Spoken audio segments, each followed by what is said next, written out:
Torvald, you've been watching the same road on and off for the past few days, and it's on the second day after you've destroyed that manor house that you spot that there are people moving down that road. Lots of people, over 100 easily, like from the Wolf's Wood down towards High Point. And at their head there are some mounted warriors, but most of them are walking. And they have like furs over a chain. And quite a few of them are pretty unkempt and wild. And some of them are bedecked in green and white, which you think might be house colours. I don't know how knowledgeable Torvald is on house colours. Heraldry. I guess you'd know the ones from the local area. Yeah, I mean you can try and make a history or lore wise if you have it. Oh, jeez. Okay.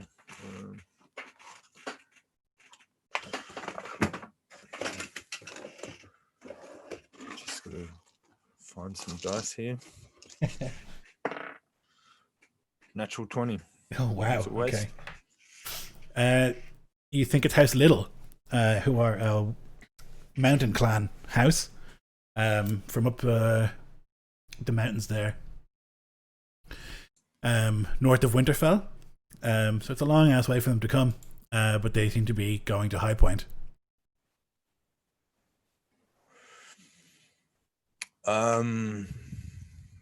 Yeah, I think he'll take up an axe and maybe like a bundle of sticks and sort of take up a place by the side of the road where he's like resting from gathering some wood and the like, and sort of stand to one side of the road. I mean, he'll have his men sort of standing off, hidden, but he'll sort of be sitting on a stump and watch them go by and see if anyone wants to bring any rumors or interact with him in any way. The guy at the front sort of looks in your direction, but then doesn't say anything, continues walking, or riding rather, past you. A few will like look in your direction, but they're clearly marching, and don't take time to stop unless you would engage them yourself.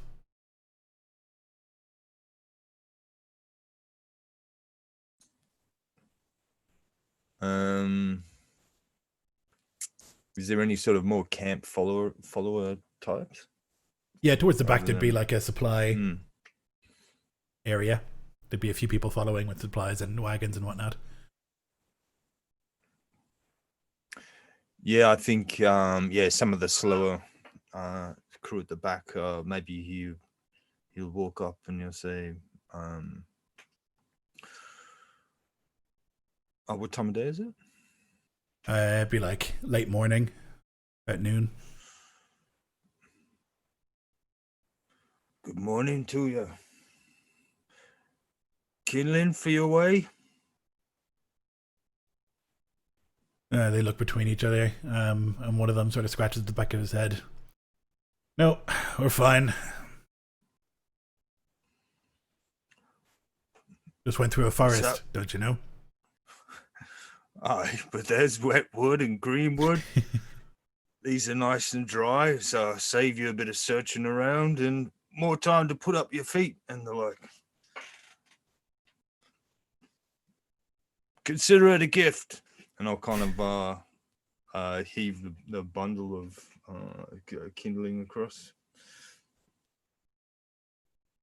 Right. Said the people here were nice, soft. He'll kind of push back his hood and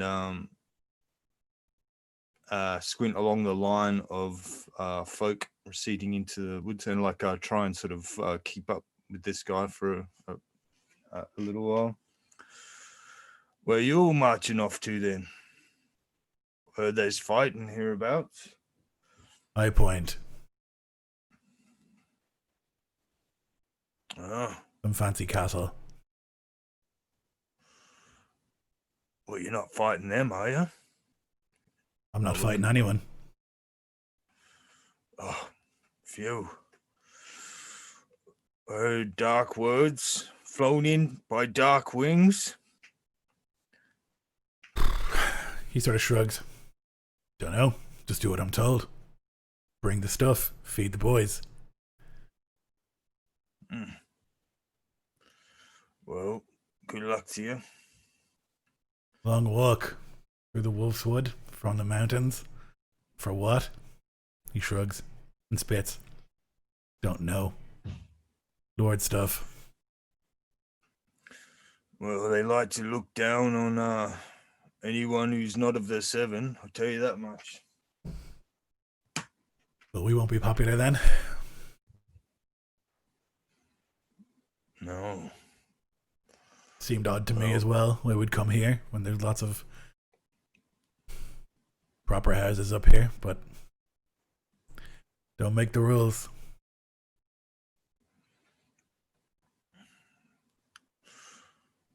Yeah, well, rumors are springing up like weeds.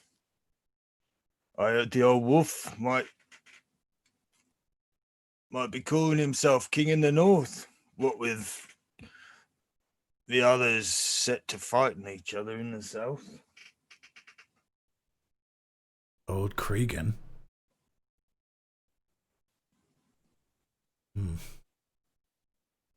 Suppose I'd take him over the other two, but shrugs.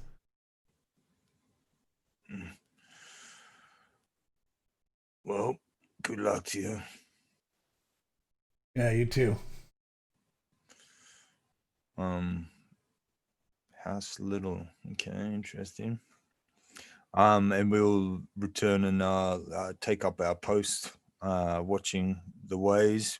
Now, were we aware that survivors had made their way to Ironrath? Survivors from... The battle. Oh, I don't know, actually. I don't know how you would be. Oh, unless it went to Foxden. I think then, yes, probably. Because you sent a load of ravens when you were in Ironrath, Nico, didn't you? Yeah, I think you did. So I think we'd be watching that road too, and maybe, yeah. So that'd be part of our watching the road east to Winterfell. Yeah. Is waiting to see when they issue out of there.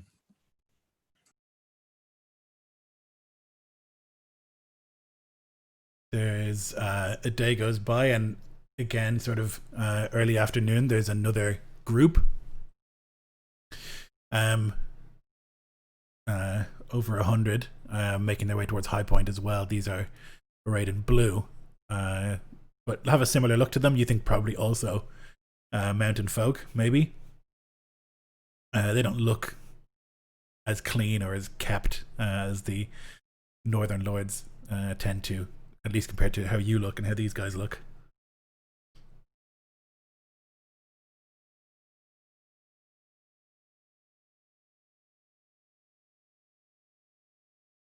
So another mountain clan. So it's not possible to know. And you can roll again to see if you know who it might be. 18. You know. This looks like wool. House Wool. You can spot one of the shields has 3 buckets on it. And you think,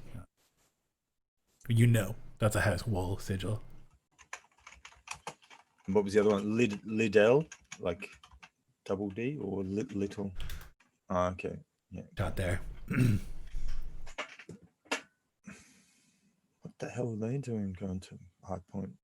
Unless they've been paid, I guess. Yeah, I think in a similar thing, he'll fall in, and probably,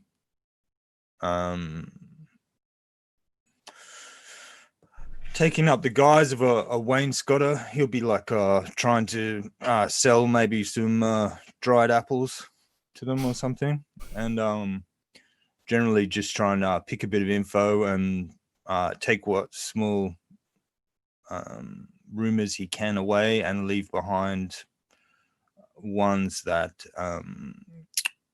Cregan could be declaring himself king in the north, and there'll be moves against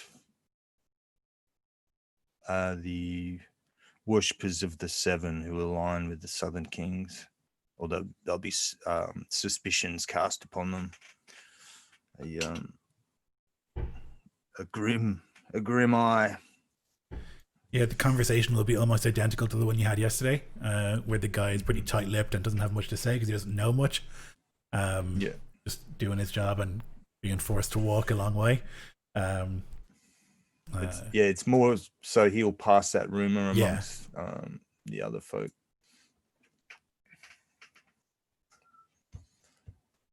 Yeah, and then just take up our post again.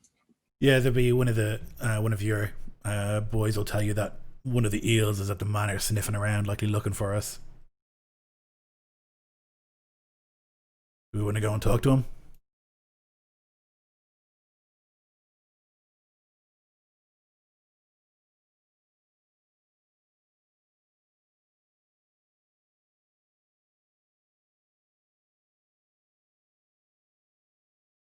Oh, sorry, I was muted.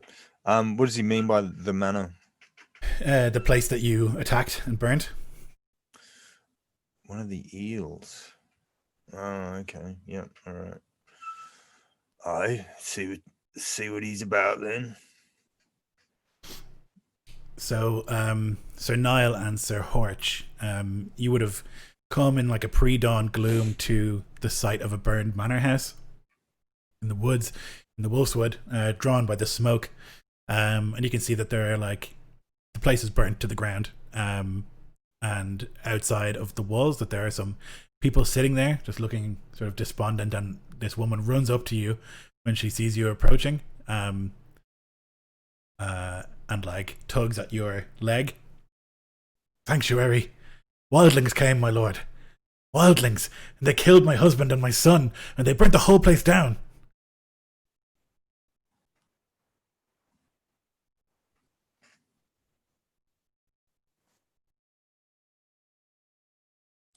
This is to Niall, sorry? Yeah, you and Donald, you'd approach together, and Brees is with you as well. And I guess you probably would have taken some men with you. I can imagine you wouldn't have. I don't know, whatever, 20 men if you wanted to take those. Yeah, certainly. Niall looks down and with a brief glance to Sir Donald, then replies, "Wildlings, you say? How many? And from where did they charge?" From all around, out of the dark, they came. 20, 30, 50, I don't know. It was all chaos. We were sleeping in our beds.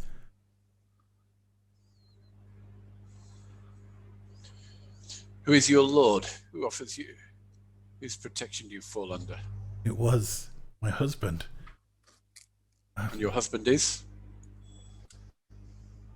For Lord. And she sort of like, her eyes almost close. Clearly she hasn't slept in days. Lord of this place, High Point, Whitehill, are the overlords.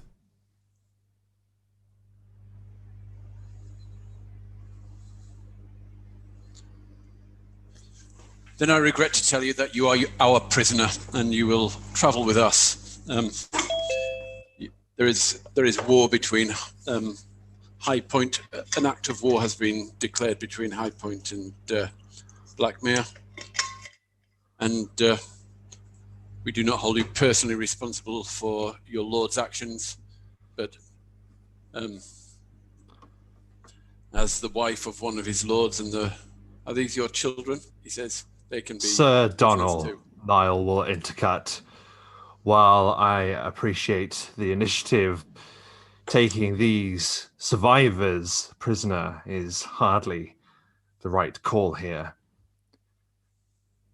They won't be going anywhere. Forgive my young friend. He sometimes speaks before he thinks. We understand that you are not to blame for your house's actions, though you must know by now that House Whitehill is indeed guilty of breaking the king's peace. We were just here. Paxter Furwood was my husband. He was the Knight of Whitehill. He was here with us. He engaged in nothing, no war. My son.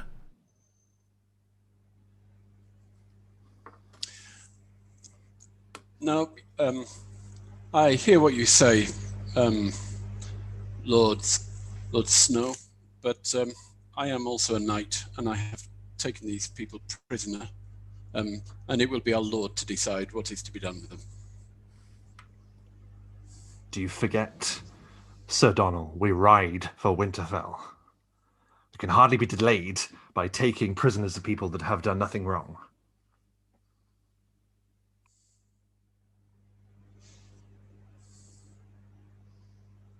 We just... A wife and child is a valuable prisoner and a valuable. If we can take out one of High Point's lords through hostages, then it is maybe worth slowing down. If you are worried about speed, you carry on, and I will catch you up. You really think it is wise to split apart on the dangerous road north, Sir Donald? You saw what happened last time when we rode in little numbers through the Wolfswood.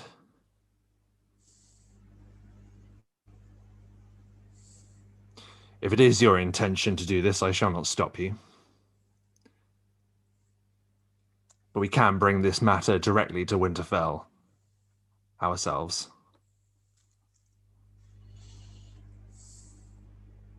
And the more bargaining chips we bring, the better. He says, I will catch you up if you think it is better to ride on.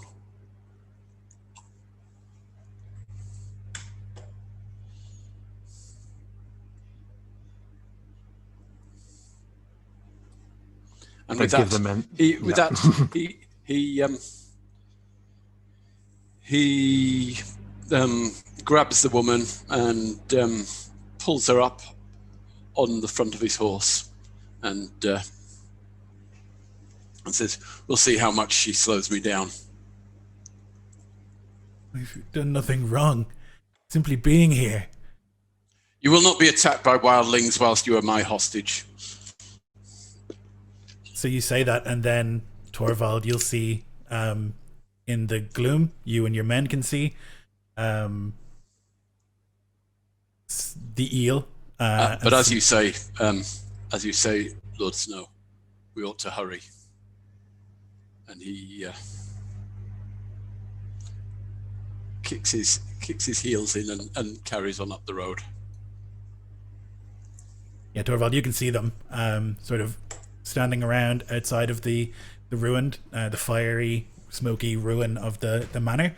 You would recognize one of the eels. I don't know how well Torvald knows the eddies. Probably not very well. Yeah. But I think like their dark colouring maybe would give it away that you recognize. I lost contact. Oh, can you not hear me, Caius? Can you guys hear me? Oh, shit. I can hear you and Caius. Yeah. Caius, can you hear me? Ah, shit. Okay. I was wondering why Caius just talked over me. I was like, that's a little weird. Hang on, let's see. Caius, we can hear you. Caius?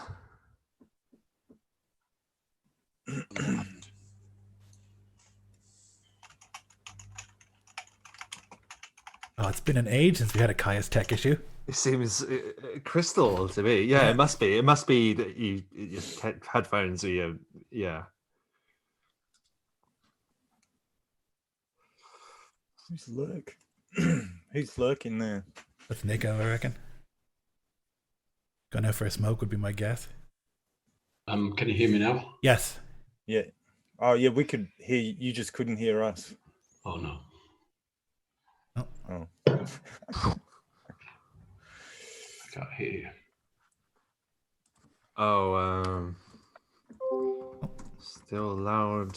Oh, okay, it's gone.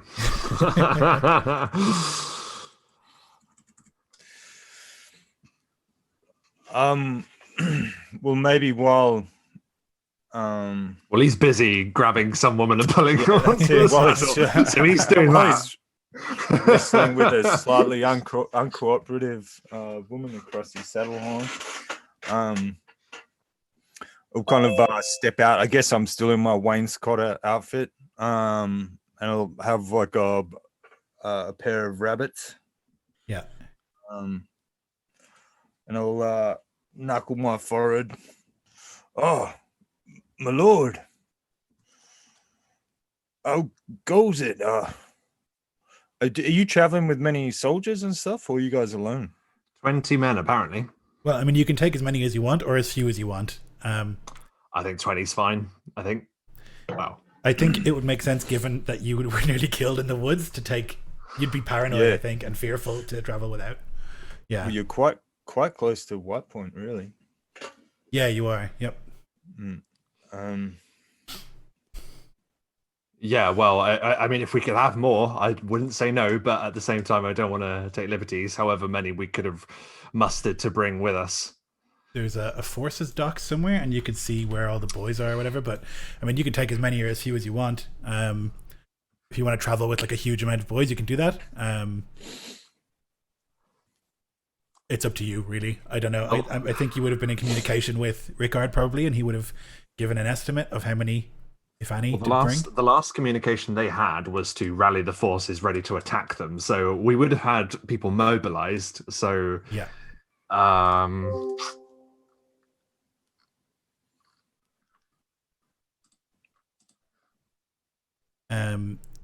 So in the forces dock, I don't know if you have access to that. I think you probably all do, but yeah. you can see sort of where everybody is, and you can move that around. So I guess we would have just taken like a strategy turn between last game and this one. So you could have moved around troops places. I think you've already got them sort of placed where you want them to some extent. We did that last time. But yeah, you can take soldiers from any of those places. I mean, especially Greyfork, because that's where you went, but you also went through Haldon Hall, whatever. So you can take troops from there and bring them with you.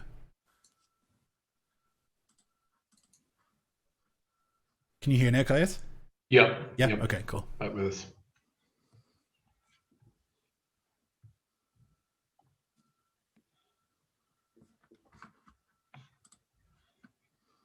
The tricky thing is, I don't want to remove, because I think we wanted quite a lot of forces to remain ready just in case. So, I mean, I'm happy to say 50. Should we bring 50 of the trained infantry of Greyfork with us? 50 of the Iron Guard. Yes. Okay. So in that case, then we're ahead of a larger force that are probably arrayed close by, and I imagine Torvald would probably have spotted that with his wildling scouts as well. Yeah, you're not hiding that. Okay, so in that case, then Torvald, you would see them anyway and come out and greet them. Yeah, you'll come out sort of hood low. My lord, my lord Eel, isn't it? Lord Snow shall suffice. The Black Eel of Westwick. I understand that this place has come under attack. What do you know of it? And announce yourself. I'm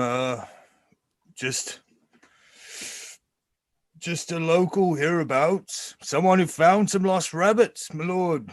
2 fine rabbits lost in the Wolf's Wood. And he'll happy to offer them up to you, my lord. And you'll kind of push his hood back. We would have met in Foxton anyway, wouldn't we? So I think So we have right. Your head was down. I mean, yeah. Sure. His kind of feeble attempt at continuing playing the Torvald. Yeah, he'll kind of give a wink as he pushes his hood back a little bit. You'll forgive me. It was difficult to see who you are for a moment. And That's one of them. That's one of them. Careful. The woman starts screeching and screaming when she sees Torvald.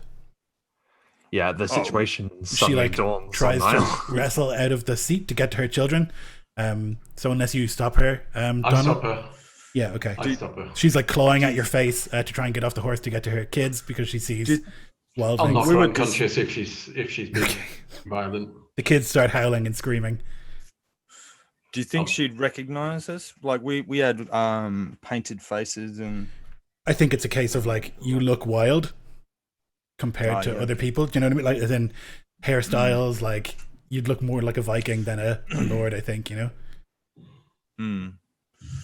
Oh, poor woman, half crazed. I hear the folk hereabouts have seized this opportunity to stand up against their cruel and oppressive lords, worshippers of the Seven, who have so long kept the faithful of the North under their foot. And I'll kind of shake my head forlornly as I look at the smoking ruins.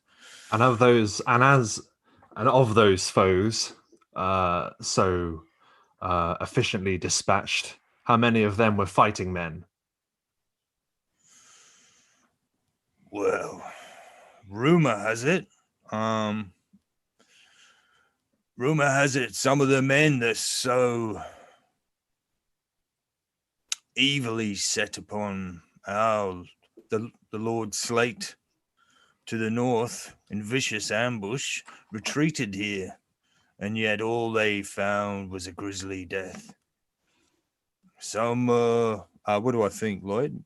Is there like 200 fighting men here or something? That's probably roughly it. You've done well then. Torvald. A small first step towards justice has been done here. Oh, and these screaming children. You can come with your mother, he says, grabbing one and here, take that one and that one. To two of the others. Screaming and like just mental, and like their servants and stuff are fighting as well. Sir Donald, we have prisoners enough. Or would you have us drag every ne'er-do-well up to the north with us? You wouldn't separate a mother from her children, surely? It's you who tends to do this, Horch. You will remember yourself.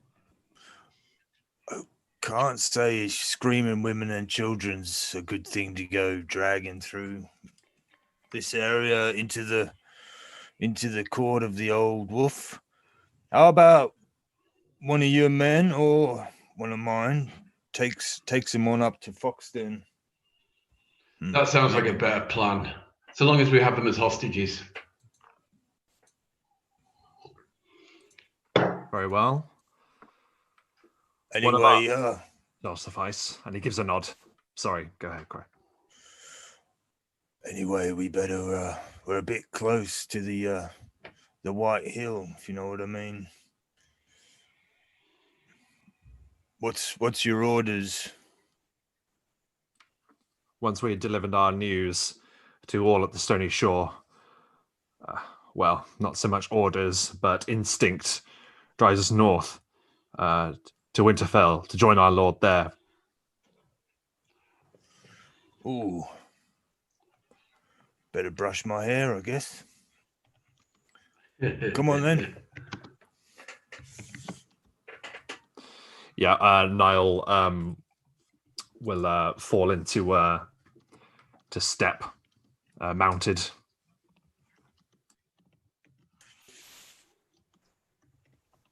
Okay, no worries. In Winterfell, in the Cracked Grin, you have a moment's peace, Rickard. You're able to sit with your allies in your apartment and discuss what's transpired so far, any plans or whatever. You've been told that by Lord Stark that in 3 days they're intending to go and have the trial. They've sent a summons to Lord Whitehill, but whether it will get to him in time or whether he can get back in time is a different question. They've also but it's also to give you time to gather people who you need and things like that, just to give you preparation time. It's probably been made clear to you that Lord Stark, after meeting him, is old and cranky and impatient and arbitrary. And it would obviously be like undeniably clear to you that he requires like clear and obvious evidence. You've also had ravens come to this place from Greyfork with assurances that House Weir, Bowl, Ryder, and Riswell will assist in the case of hostilities and attacks being made against you, any further attacks being made against you. House Weir specifically has said that they're willing to send warriors now into your lands to protect the passes in and out of it if you wish, and are just waiting for an okay on that. And the others have basically sort of said total war terms, like defensive alliance. If you're attacked, they're there, and will send troops if they're required. Yeah, House Weir is a house up on the near Sea Dragon Point, so further up the stony shore from where you are.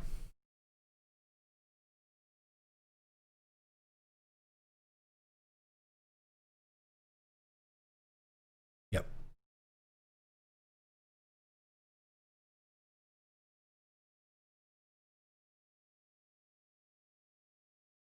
So yeah, you have time now in your apartments, Rickard, to make plans or talk with Lord Martin if you wish, or anyone else that you wish to summon or acquire, or whatever you want to do. He'll reply to the ravens in a friendly, curt manner, and thank House Weir for their offer, and that we'll contemplate it and let them know soon.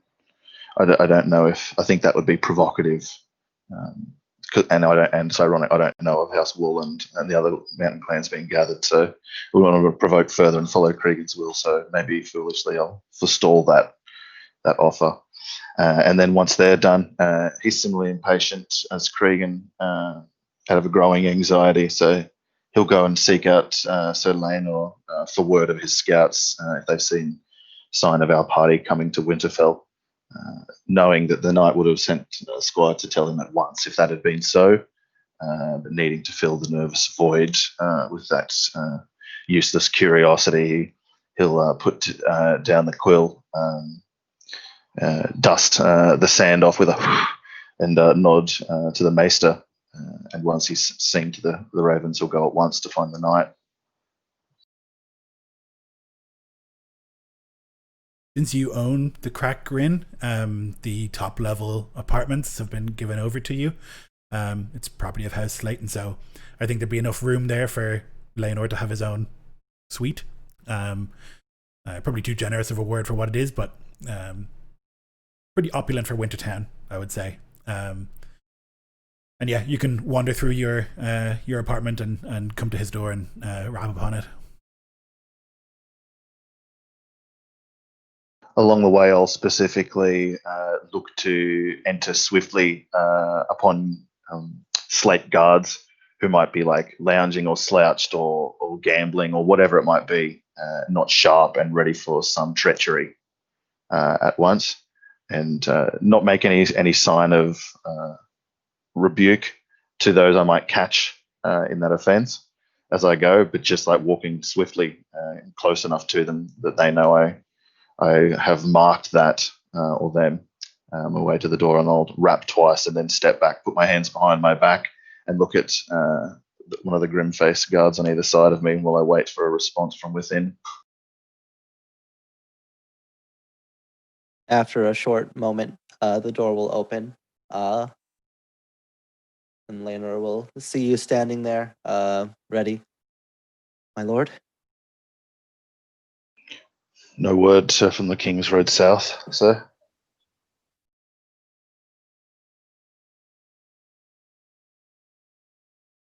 Would there have been any word so far?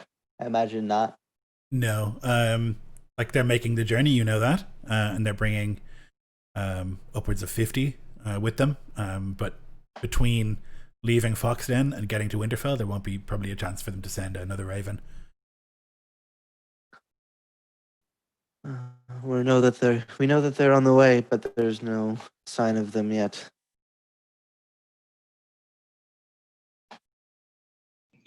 You're confident in the men we have here, sir, to defend the cracked inn?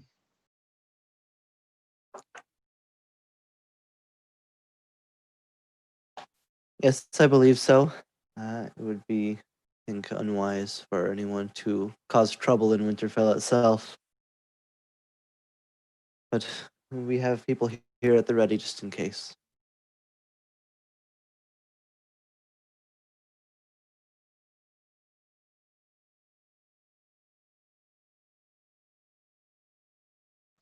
He'll look into the quarters past you in like a with his body language asking like permission to come in and sit down and relax and dismiss his guards.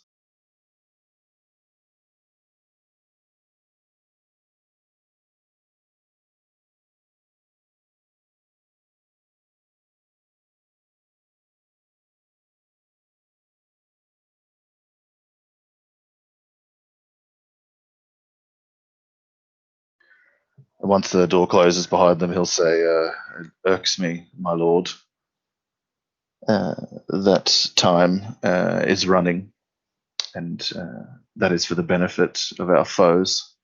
I fear we have done as much as we can here within the bounds of honor and truth."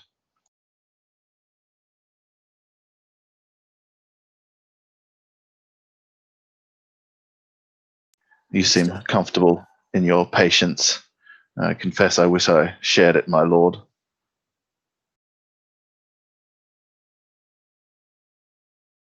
It's not necessarily comfort, merely necessity. The best chance that we have in this whole ordeal is to receive the blessing of the Starks. To do that, we'll need people to be here. Just have to hope that it's enough.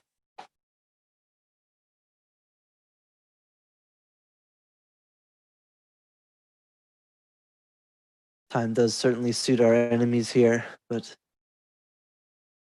there's little way to speed things up, unfortunately, with where things currently stand. We'll need much more if this is going to be successful.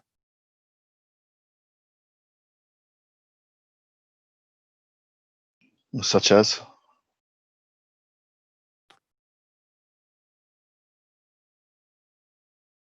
Hopefully, the words of allies, the support of our other men. We'll need a decisive story. It will be difficult, but we must do what we can to convince.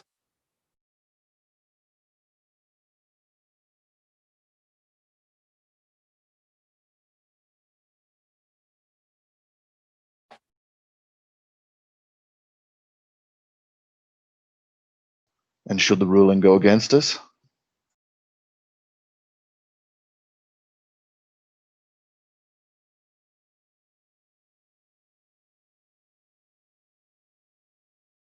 Yeah, Leonor will frown at that.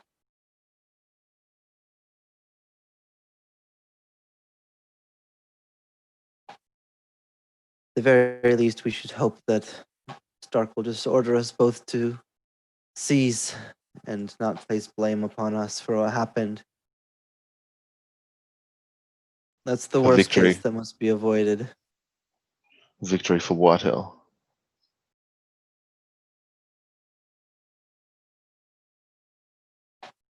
If somehow they manage to twist it to say that we were the aggressors and Stark believes them, it will be disaster. A draw is unsatisfying and a loss, but still better. Of course, ideally, we'll be able to convince them of the truth.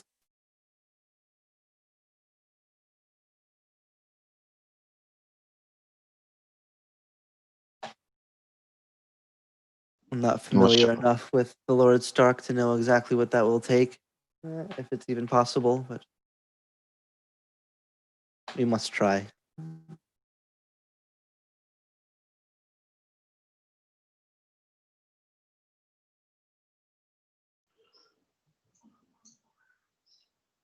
What shall I do? I'll say wait and waste.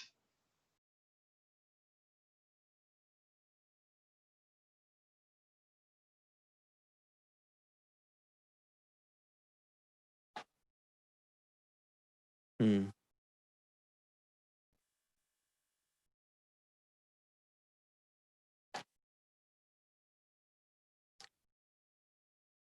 Do we have any plans as far as how we intend to present our story? I shall present it as I know it.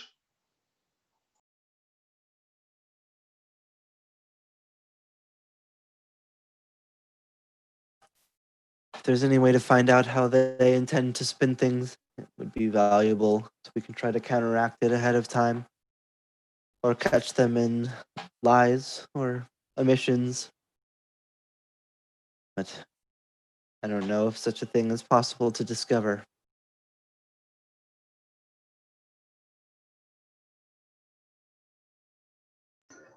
I shall take a walk to the God's Wood. Send someone to fetch me there if there is sign of Torvald and his prisoners. Of course, you'll be the first to know if anything happens, or if any information comes along. In the meantime, I'll try to come up with some strategies as well.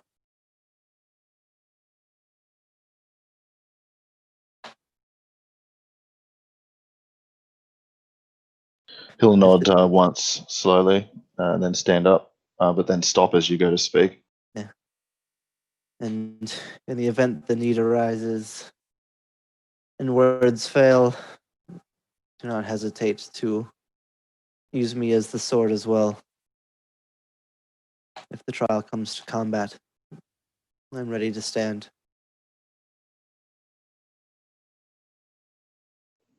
I'm honored, my lord, but may I share in your hope that it does not come to that.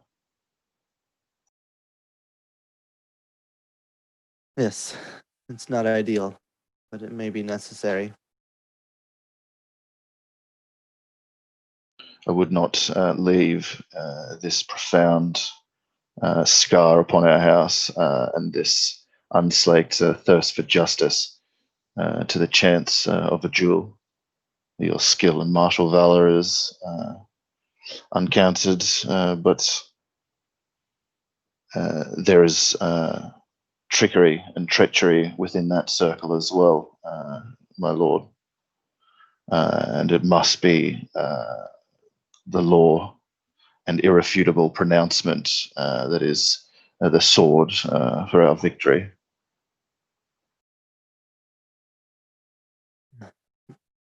Let's hope that will be enough. He'll put his hands behind his back and walk to the door and stop at it for a moment, maybe some thoughts unfinished or unsaid. Then he'll open the door out and go with his retinue to the God's Wood.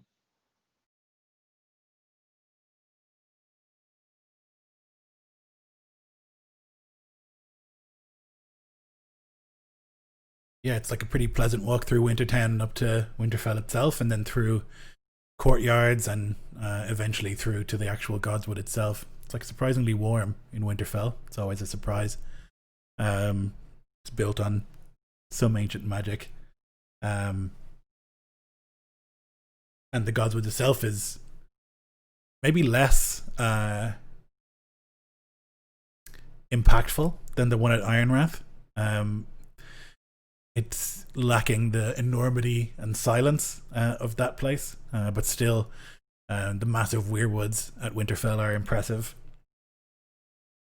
As you sort of sit in contemplation by the lake where the weirwoods are, your retinue standing a respectful distance away. There's like a brief noise, and then you can see that someone is also in the Godswood, and your retinue open to let them pass. And it's a son of Cregan, one of many. They'll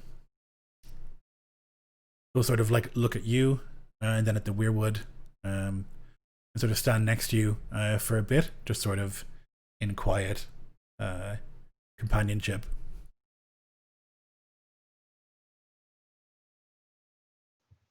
Forgive me, sir. I do not know your name. I can tell by your bearing that you are a Stark of Winterfell. Barth again. Barth. Rickard. Rick. He smiles and extends a hand. He'll take it. Impressive, isn't it? It's warm. Yes. He'll say, like, that's curious. Surprisingly so, yes. It's one of the few things that makes living up this far north bearable, I suppose. I should like it, I guess. This balmy godswood might serve as my bier and grave. Well, it makes a nice place for contemplation and quiet thoughts. He'll say, and then look aside and put his hands behind his back. Look at some of the other grass nearby. That's what I was hoping to avoid. That's a curious place to come for. To avoid thoughts.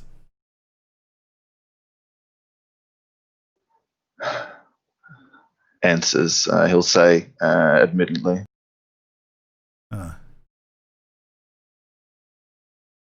You're Rickard Slate? He'll nod. His eyes flicker a moment. I heard third hand about the recent incident with my father. He's a difficult man at times. Still It would sharp. be hard for a man to be a good lord and a good father at once. Yes, I think that's a curse that many lords face. Or many sons perhaps face it instead.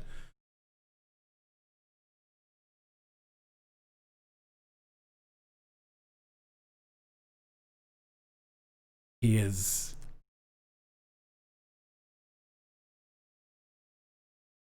harsh. He will speak without thinking. No, that's not quite correct. He will say what he thinks without adjusting or coding it in any sort of sweetness. And he speaks that way to everyone, and you cannot take it to be some insult. For what it's worth, I believe you.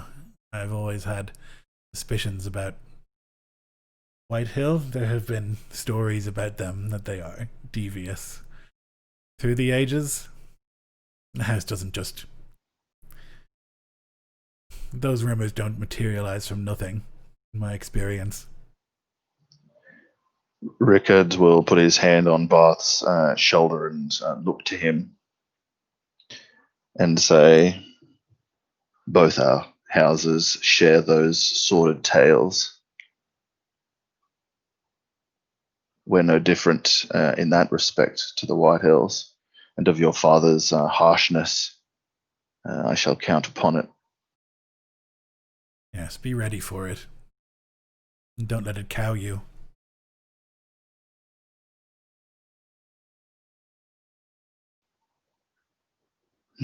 He'll give a rare smile and then look to the woods and then look to the man. And now I wonder, should I even enter at all?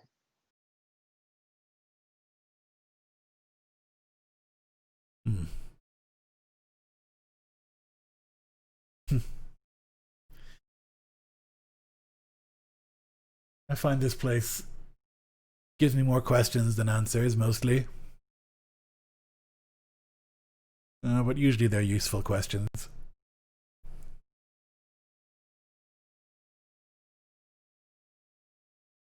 He'll take his hand off the man's shoulder back into an offering of a handshake to mirror Barth's own offered one, and then take his leave into the Godswood, leaving his retinue behind.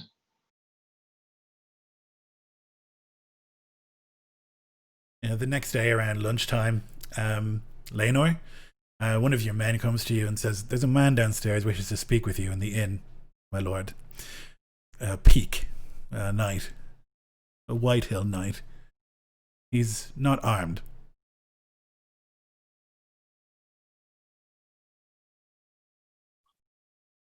Yeah, Lanor will, I think, look slightly surprised. Hear that? Will then compose himself and nod. I'll be there in just a moment.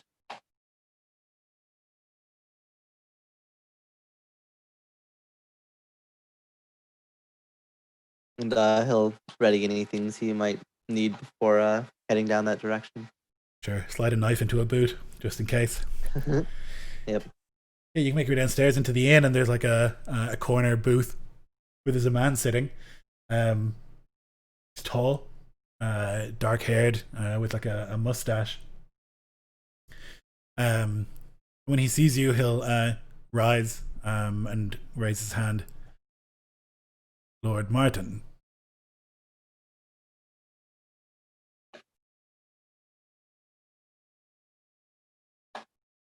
Yes, and you are... Sir Eustace Peake. I wish to have a word, if that's acceptable to you. I've come unarmed and without men.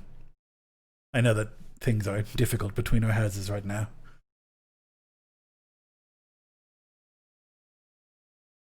Yeah, Lanor will, I think, like take one quick scan around the room just to confirm that like he recognizes the people that are here, or at least that people don't seem to be.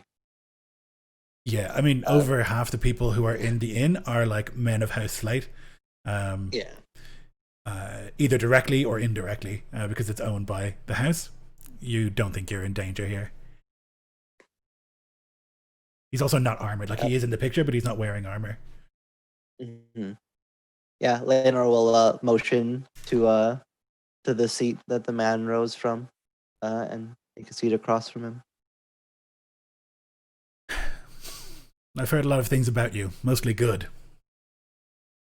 That you're a man of the seven, that you are an honorable man, a knight, and that you're an excellent warrior.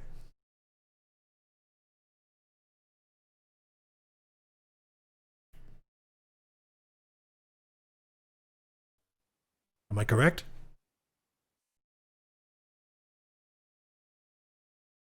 I am definitely a man of the seven, and I know my way around a sword well enough.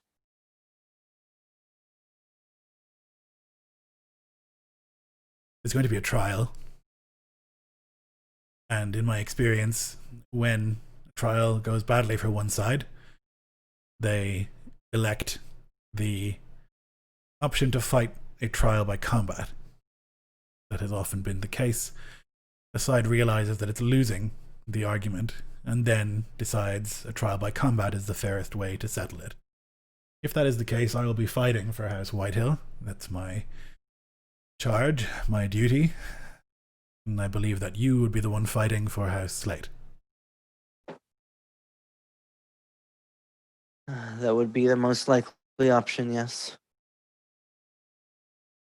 What I wanted to ask you, night to night, that we do not fight to the death, and that we avoid maiming one another if possible. We fight it justly, and we yield when we are beaten.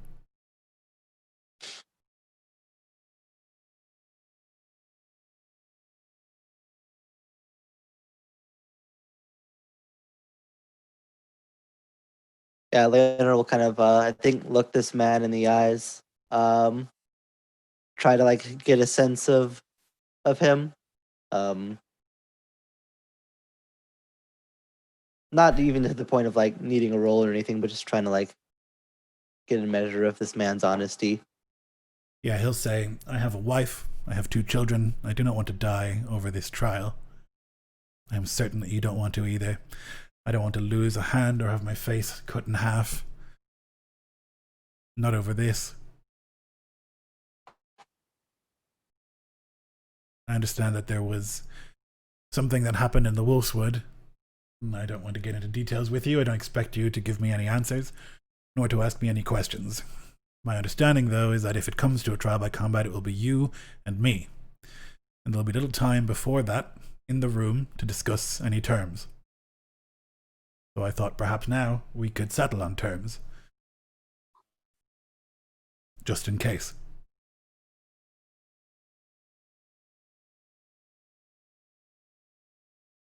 If it does come to combat, and it is us that face each other, then I find your terms acceptable. And then you have my oath by the warrior. And that if you yield, I will stop. And that I will try my damnedest not to kill you. You have my oath for the same. And as long as it is preventable, that if you yield, I will stay my hand. We'll try not to cause injury that will be too lasting to either of us. He let out a sigh like he was quite worried about this conversation. Well, it seems as the rumors were true. Makes me feel a little better about the situation, frankly.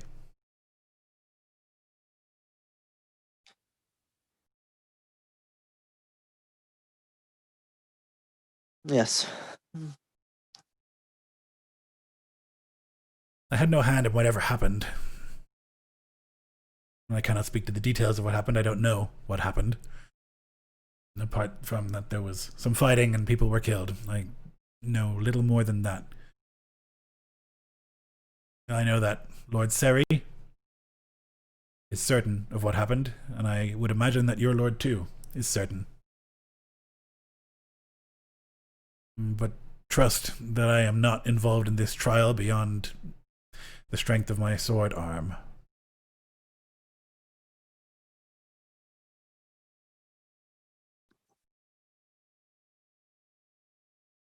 I was there, and I also know what happened.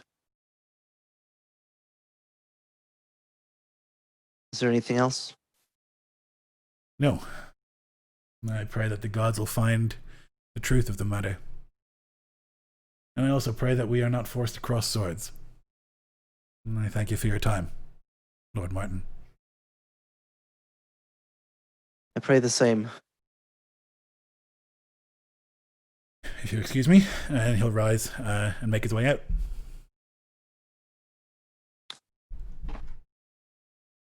Yeah, Leonor will watch him go. And kind of, I imagine, just sort of sit there contemplating for a little bit as to what just happened and what will almost certainly come to pass soon enough.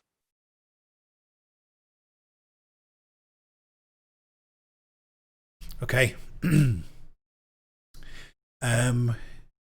You are a day from Winterfell, Torvald, Porch, and Niall. And you've stopped off to the side of the road. You've set up, you've quite a significant number of men now. So you set up a little camp. It's pretty comfortable. You would have brought tents and stuff with this many people, so you're not in any discomfort. But I think that given what had happened last time you were in the Wolf's Wood, you probably have an extreme watch with scouts and things reporting and whatnot. There's probably leftover paranoia and fear based on the last time you were here.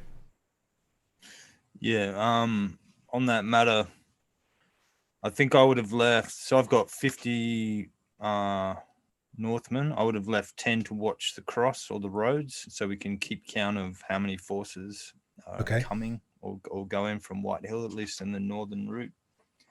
10 at Root Woad, which is the my Kurganger safe camp. In the Wolf's Wood. It's called. Yeah, so it's like an old ruin overgrown by a weirwood tree. Now they're meant to operate also as sort of communications to and from the cross, and they can come to us. But yeah, we'll bring the bulk of our force with us just in case there's any more ambushes or the like. Right. But I'm going to leave most of them, except for the ones that actually can scrub up all right. in the Wolf's Wood once we reach Winterfell. Okay, so you're leaving 20 there in the woods? 30. 30, So okay. it's 10 at the cross, 10 at Rootwold, and 30 with us. Yeah, okay. But yeah, I guess, yeah, what you're saying is probably true. Probably about 20 will remain in the Wolf's Wood, and only 10 more civilized looking. Okay. And Torvald would have adopted a far more civilized look. Yeah. Okay. So you're pretty comfortable then with the amount of men that you have with you. It feels safer, definitely. But there is a man that comes to you, Niall. I think nominally you're in charge of this expedition, being a lord rather than just a knight. So he'll come to you and say, Lord, there's Night's Watchmen on the way through the Wolfswood, and they asked if they could stay with us for the night. Well, of course, we all owe the Night's Watch a great deal. They must be made comfortable. Very good. I'll show them in. Would you like to speak with them? Yes, please, bring them. So, moving through the little camp, you can see that on the outskirts of it, there are 2 caged wagons, and there are 4 brothers of the Night's Watch. One of them will step forward. He looks exhausted and hungry, and will sort of briefly incline his head. We're grateful for your hospitality. You are welcome to it. You do the realm a great service. Yeah. Out of the goodness of my own heart, Lord. I'm Right. Garrow. Brother Garrow, I suppose.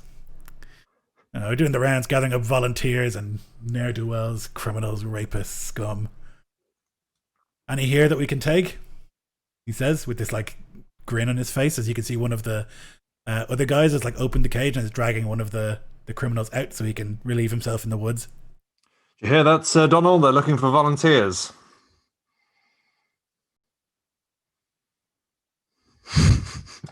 Yeah.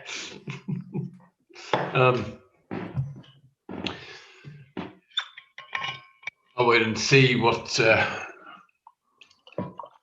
my lord said. I know. I don't suppose we would have anyone that we could offer them, Lloyd. Anyone that we would have come across on our journey up here? I don't think beyond like they gone to Foxwood, the prisoner is the woman. I think you don't really have any prisoners or ne'er-do-wells. Well, you probably have plenty you've got some of Torvald's boys who I think thankfully have scrubbed up well enough, because I think otherwise this guy's wildling sense would go off and he'd go nuts. That's my concern, yeah. And noting that this is sort of a brother of the Night's Watch that isn't there by voluntary persuasion, he sort of tries to sort of adapt his demeanor to this individual. And he says, well, what brings you to these parts other than searching for those that would join your ranks? It's been a long journey from Shadow Tower through Bear Island, and then Deepwood Motte, then through some of the houses in the Wolfswood, most recently Forrester. Now on to Winterfell, then take a boat to House Pool, and then Condon, and then Waterman, and then White Harbour, and then back by ship to Eastwatch.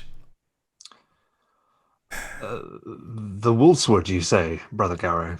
Yeah, I do. And Vain to eat, Lord. Anything good? There's something to eat. I'm not sure whether it's good or not. Here, We'll take he it. says, passing him a hunk of salt pork, boiled. Yeah, he chews it But down not- like not- it's a delicacy. A bit too salty. But you know. You look thirsty there, Black Cloak. How about we get you something to drink, eh? And maybe where I'm sort of stroking a hawk on a glove. I'll gesture for someone to bring some ale. Oh, we'd be grateful. Thank you. He says, and he like steps into the camp and sits down on a log. And and like begins to take off his boot and like wriggles his toes with the oh fuck, oh, like it's the most satisfying feeling of his whole life. These are Brother Carrig, Brother John, and Brother Howell, he says to the others, who are currently making sure that everyone who's in the cages has had the opportunity to take a piss. And when they've put them back into the cages, they come and sit down as well. An honor also. Honor's all mine, my lord, says Brother Howell, with maybe a sneer. Hard to tell. Sure. An ill-favored look, that one. Yeah. Well, it's a long road you've been walking then. Fucking right, it's long. What news in these troubled times? Well, I'll kind of squint about and then bend back to stroking the hawk, and I say, no raven's wings around here. We'll have to settle for crow cloaks instead. We saw some wanderings in the Wolfswood. We saw some hill folk wandering down. Sat with them for an evening. The realm's at war, it seems. We'll be rich with recruits at the end of it, no doubt. Always the way. War is good for the wall. Yes, I imagine civil war is a win-win situation for the Night's Watch. In its own way, yes. We've got 8 so far, he says, pointing back to the cages. Aye, you can spread them out along the wall. One every 100 miles. Yeah. It's not how it used to be, apparently. Wouldn't know. But apparently people used to flock to the wall, all too eager to serve the realm. Tell me honestly, what service have you given to the realm? I'm doing this. I'm walking halfway across the fucking continent of Westeros, gathering up rapists and ne'er-do-wells to bring to the wall so they can fight wildlings and make sure that the world doesn't fall apart. That you can sit in your hole. And have the wildlings ever attacked this 800-foot tall wall that you've got, or how high it is? All the fucking time. It never ends. Sneaking in through gates, climbing over the top, sneaking around the side. And yet it's as high as they say? Probably higher than you think. I guess that's the thing, isn't it?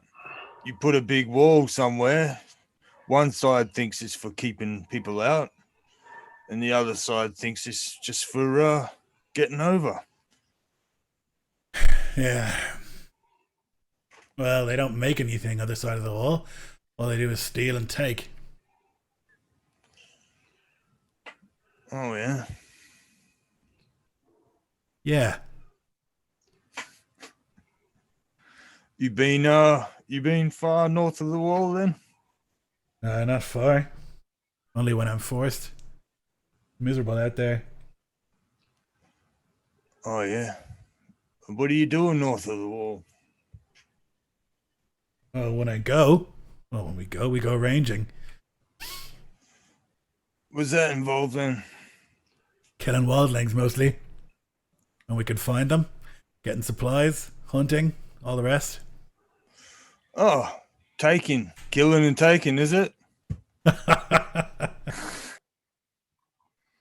In a manner of speaking, I suppose.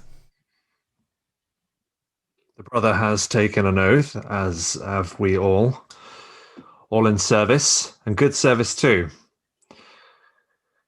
While I am loath to do so, I must drag this conversation back to your mention of the Wolfswood.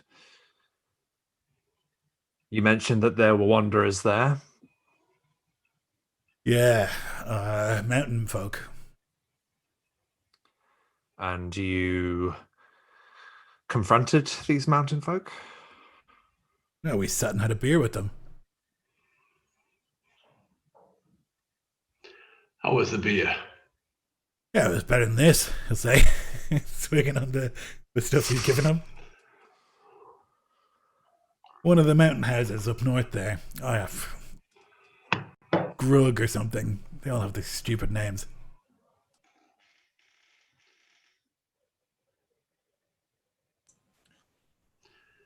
The best beer is always the beer you have, my friend. Aye, true that.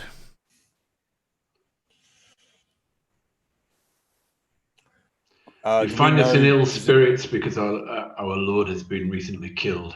We are from the House Slate. Maybe you have heard the story. Slate. Oh, we've got a slate up on the wall. More than one, I think.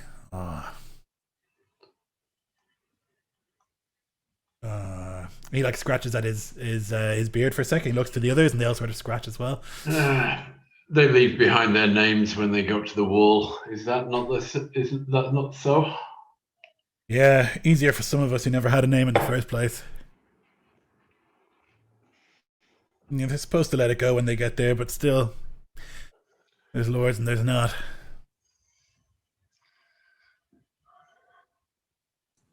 You always get the old bastards who have been lords all their lives and then are forced to come up north, sit on the wall, and they just sit in their arses and give orders. Same as it ever was, all around the world. Brother Garrow, did you happen to come through Whitehill on your travels? Right, no, haven't been that far south yet. Donald spits as the word Whitehill comes out. We won't be going that way. We're going through Winterfell. Krigan is a harsh judge. I imagine there'll be plenty to join your ranks from his dungeons. That's the hope. Usually a good haul when we get to Winterfell. Man has a habit of sending people to the wall. He likes those old ways, I suppose. So it said. I heard that the old ways were getting volunteers. This sounds more of a southern. This is how I'd expect the volunteers to be recruited in the south rather than in the north, where people are so starving that they volunteer. We still get volunteers here and there from some of the older houses, northern houses who think it's noble. Of course, it is a noble profession, says Brother Howell, with a grin as he takes a drink from his beer. Service to the realm, forswear everything to serve the realm above all. We're heroes. You get regular food and water. Are your bellies full? Are you kept warm at night? I wouldn't say warm at night, but the others, yeah. It's more than some. I can see why some would volunteer. Yeah, I suppose so. Let's see these heroes of yours then. I'm gonna stand up and go and look at the cage. Yeah, there's 8 in the cages. There's 2 boys of around 15, maybe. Are you looking for anything specific? It's just like a bunch of criminals that have been shoved into a cage. Yeah. Well, obviously there's no wildlings there. No. I guess anything that might stick out or seem unusual or worthy of, like if it just looks like trash turned out of cities, then I won't be so interested. Yeah. But basically, I'm wondering whether to have this ambushed when it's way north. No, it looks like it's mostly actual criminals. Now, what the boys did at their age is like up for question. Probably they probably stole something and are now going to the wall. But there's 3 pretty rough-looking men in the one cage, sitting in opposite corners, and then everybody else is in the other cage. Yeah, and the 3 guys in the cage are sort of like staring at each other, keeping an eye on each other the whole time. You think there must have been violence there before. I think Niall would have followed Torvald. Niall in particular is looking for signs of battle from any of these individuals, perhaps stragglers from conflict. Ooh, very good. Give an investigation. Yeah, I will. Thank you. as I open my character sheet. Bear with me. Investigation. Oh, it's not half bad as well. Let's see. 18. One of them has like a decent wound in his leg. It's mostly healed now, but you can tell like his rags are blood soaked around his shin. And he has the shape of a warrior. Maybe a bit ragged and a bit wiry, as opposed to like built, but looks like he might have been a warrior. You there, soldier? And I'm saying that to see if he responds. Yeah, he looks up and then like closes his eyes like fuck and looks back down. Now, don't be shy. You're in good company here.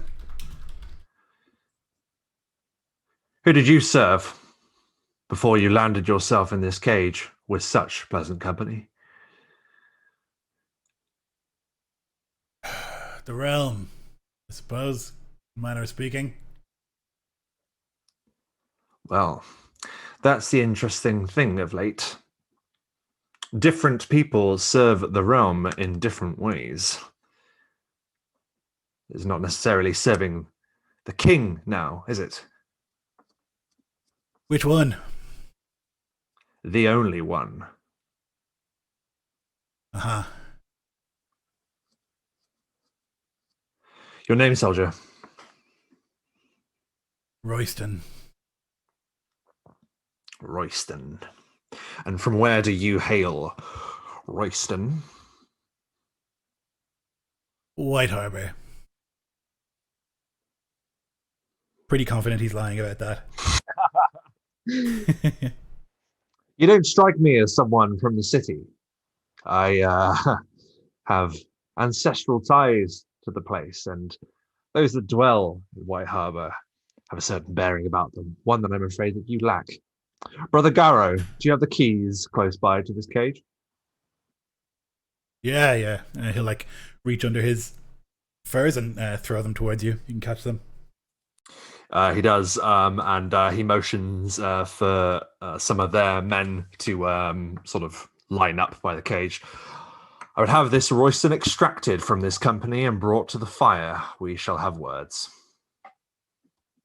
Garrow looks and says, all right, but he's got to go to the wall.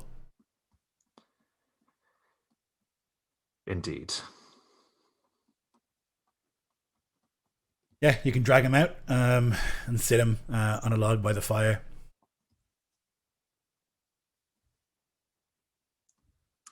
Now, Royston,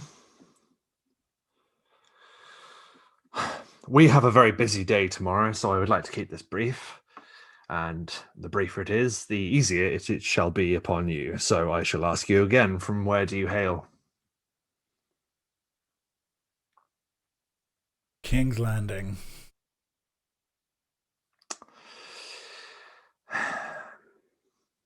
I know you don't like Southerners up here, so I thought.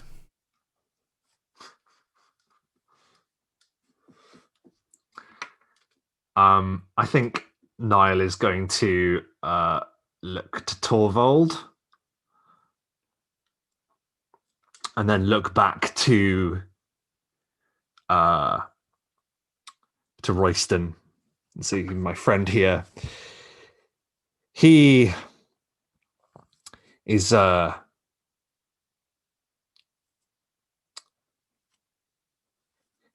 versed in the many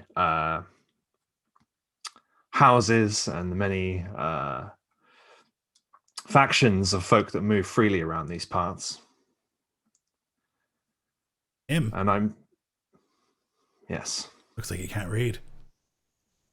No, he's more akin to killing them, actually. Ah. Oh, well. I've kind of puffed my chest out. Oh, nice of you to say. Well, I mean, to be true, I rather prefer soft beds and warm fires and ale than traipsing through these woods.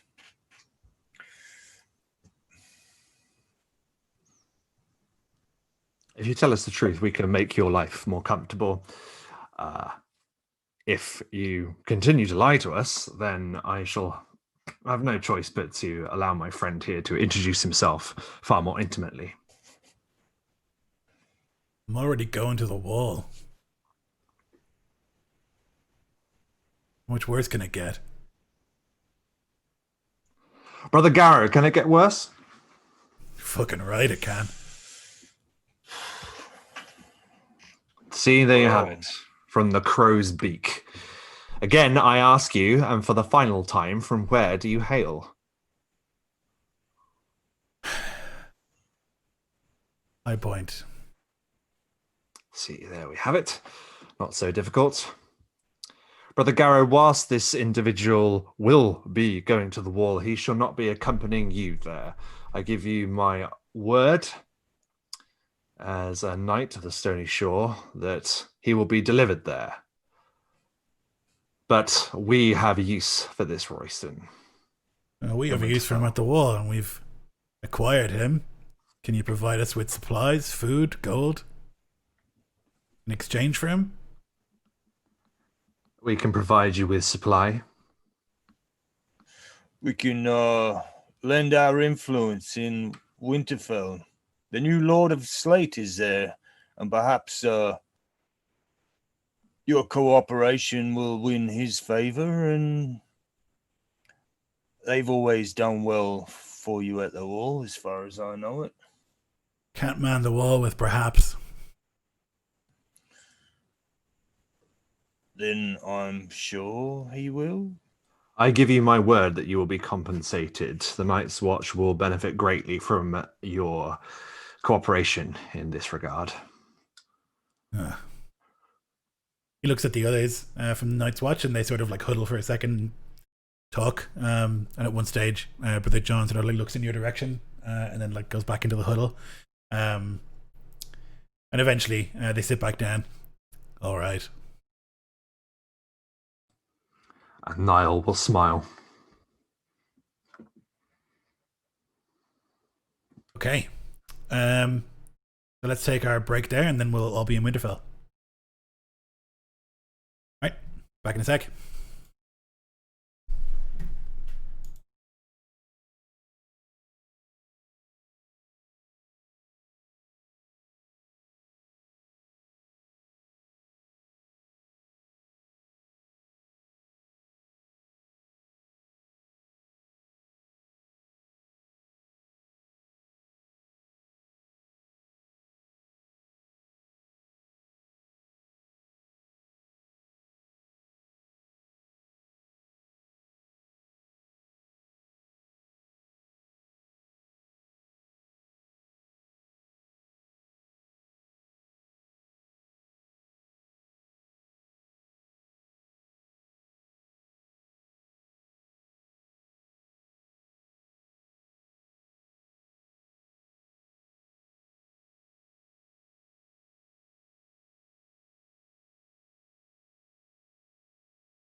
So you arrive in Winterfell the next day, or in Wintertown, sorry, and can make your way to the Cracked Grin and reunite with Lord Slate and Lord Martin.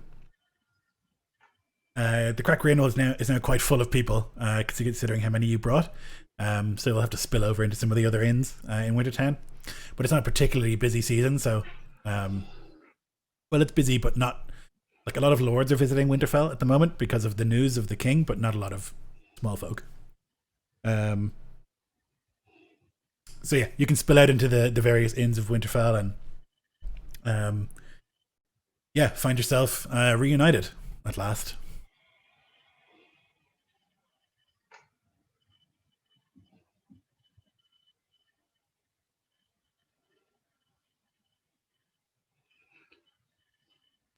I My think lord, good to see you. You're well met. Come swiftly.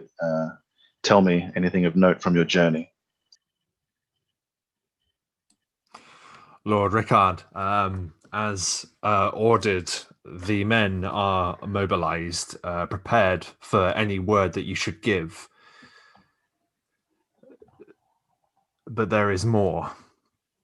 We encountered brothers of the Night's Watch on our approach to Wintertown, and they were in possession of an interesting prisoner. A man who served Whitehill.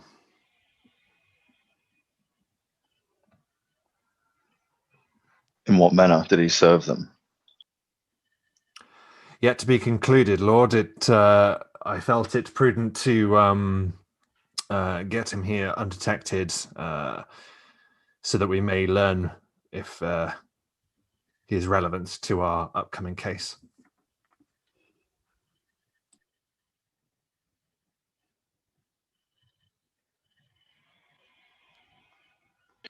Torvald, you have men with you, I see. You had contact with the White Hills before word brought you of our ceasefire.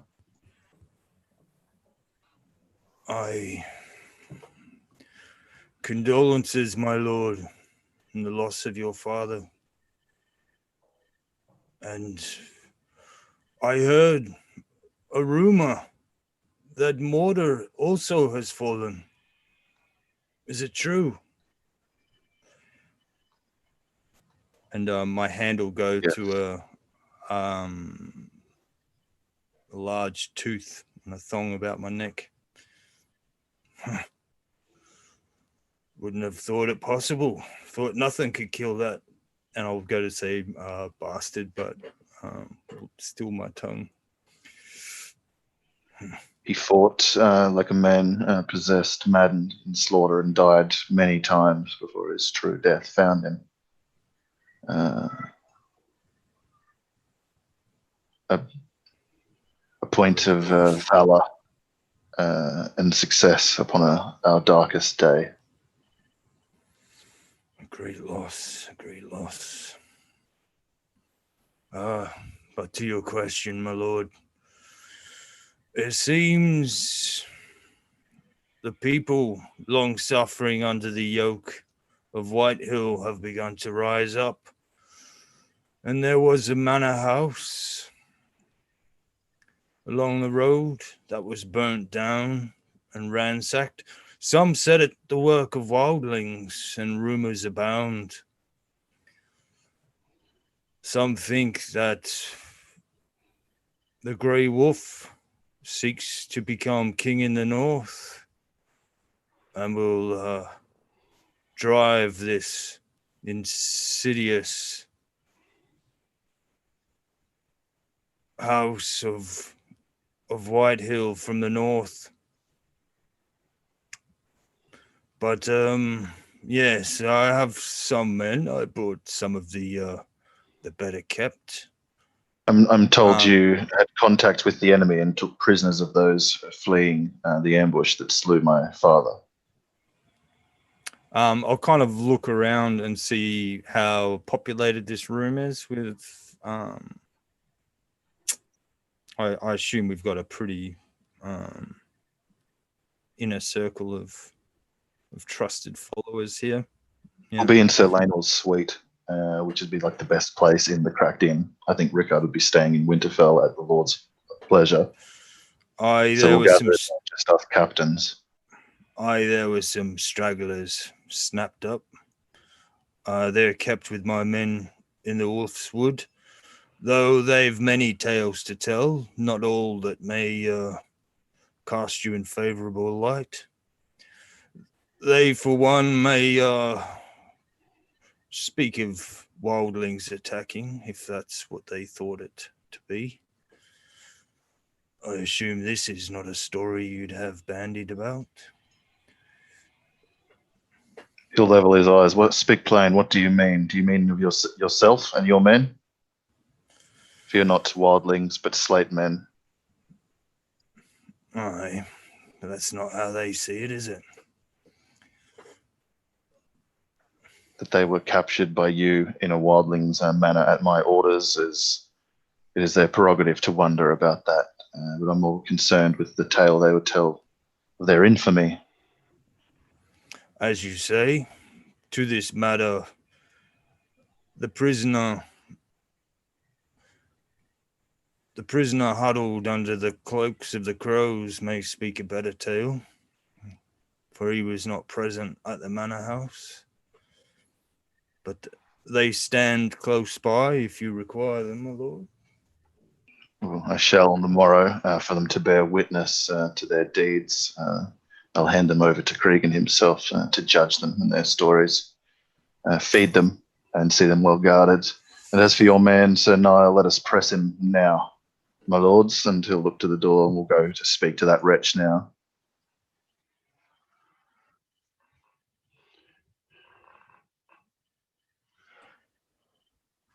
Niall will go with, and he says his name's Royston, Lord, and willingly admitted, after some pressing, that he says House Whitehill, which would, of course, implicate them in the attack upon our numbers in the Whispering Wood, despite their sigils scraped from their shields.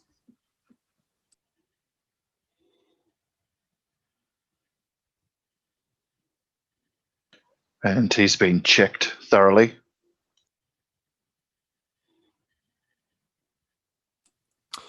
Forgive me, in what manner would you mean by checked to see if he's... For weapons or anything upon his person, or anything that would tell lie to his tale as a crow to be. Like the crows would have taken everything from him except for rags. Like he would. So he truly had nothing when we seized him. Yeah, when you got him, he was in the crow cage already, so he was just dressed in rags and like whatever furs if it was super cold. Only an old battle wound Yeah. and the bearing of a soldier, my lord.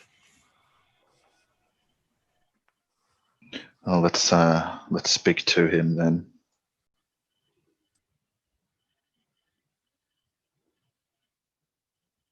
Yeah, you can find some back room in the inn to do so.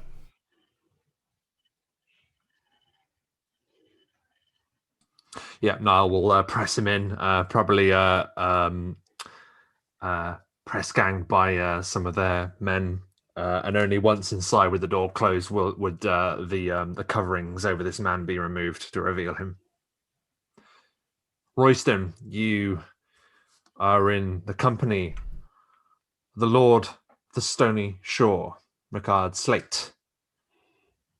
You will speak truthfully and plainly. My lord.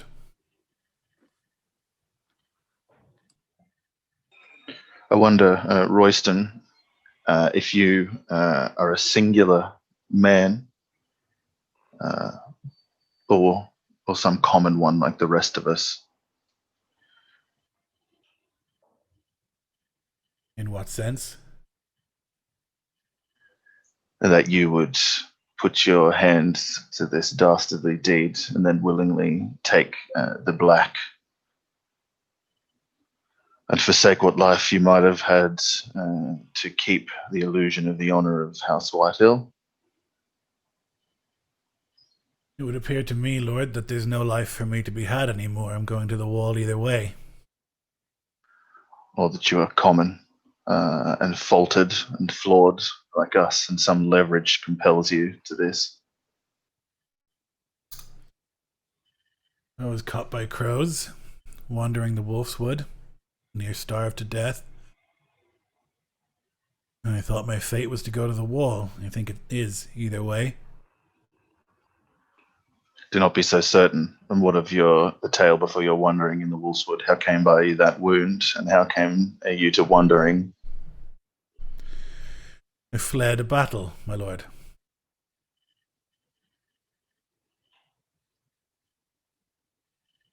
I don't remember your face, but I remember your hand.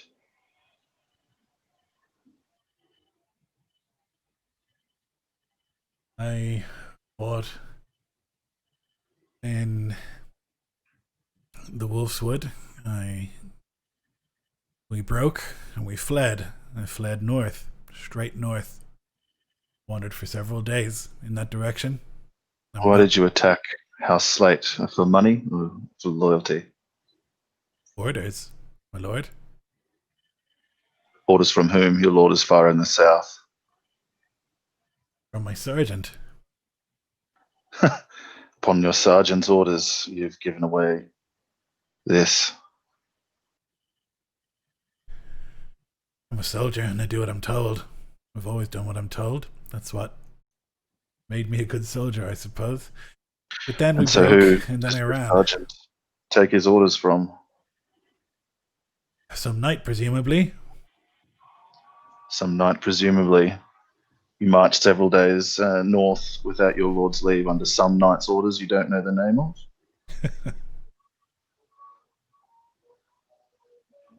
Orders came down for us all to go, to pack up and to make our way into the Wolf's Wood, that there would be fighting. So we were to go and do this. That's what we're sworn to do. We're soldiers of Whitehill. There were knights leading us. They are dead. The name of those knights? I'll describe those two by armor. I'll describe by voice the one who's like, archers, ready, fire, and plan their names. Yes, those were the men, all right. I don't know them to see, to speak to.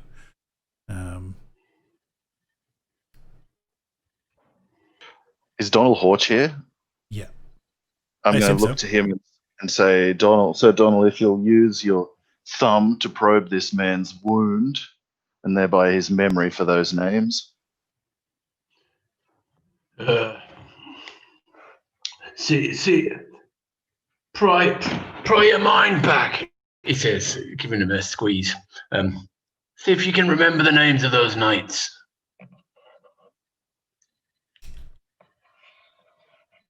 Yeah, he squeals in pain, and closes his eyes and bites down his teeth and tries not to make too much noise.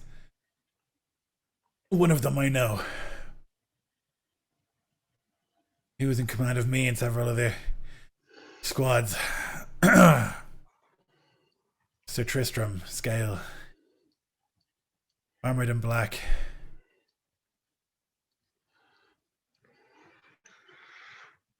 And who is this man's master? Who gives commands while your lord is away?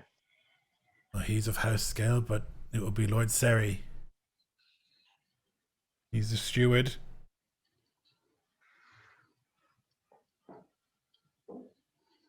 But I did not hear a command from Lord Seri. I cannot say that it was him.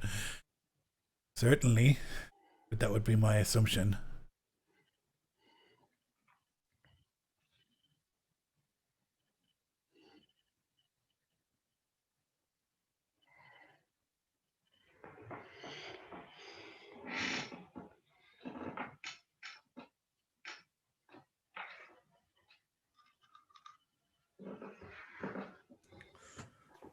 Given the choice, would you prefer to go to the wall or be an honored prisoner of war? Perhaps to find your freedom once all is done. Well, I don't want to go to the fucking wall. To the wall, he says, looking at Lord Slate, and like trying to unsay the curse word. But it looks like all I've got for choices. That'd be up to our Lord, wouldn't it? And we should take you to him at once. Let us take this man and the other prisoners and put them into Lord Cregan's care and let him judge them.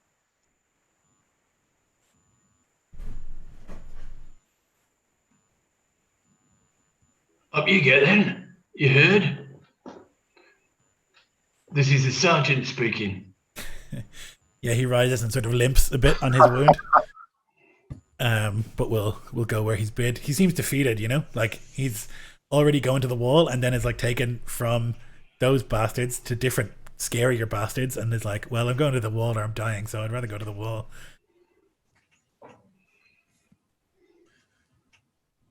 I shall accompany you, Sir Donald, to ensure he arrives safely.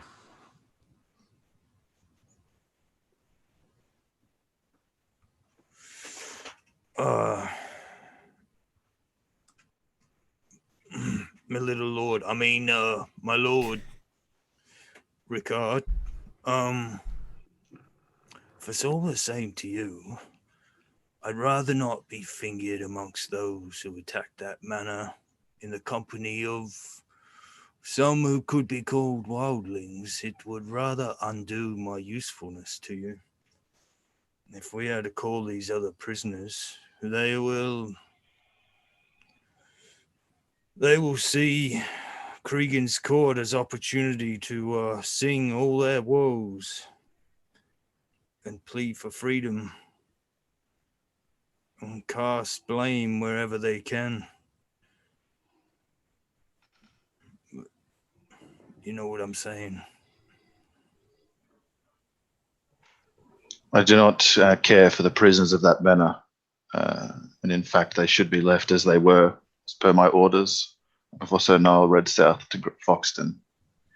But those men you captured who fled from the battle, prisoners of war, it is more important that Lord Cregan hears their tale and duplicity in this than he hears that I employed my own kinsmen from north of the wall to catch them. For he has his own clansmen and Southron men who call him liege. We have that in common. And as for your usefulness in me, for me, that is not consigned merely to the acts that you have committed upon the manor and those men. There's greater purpose, and there is worth to their story more than there is harm to you. So.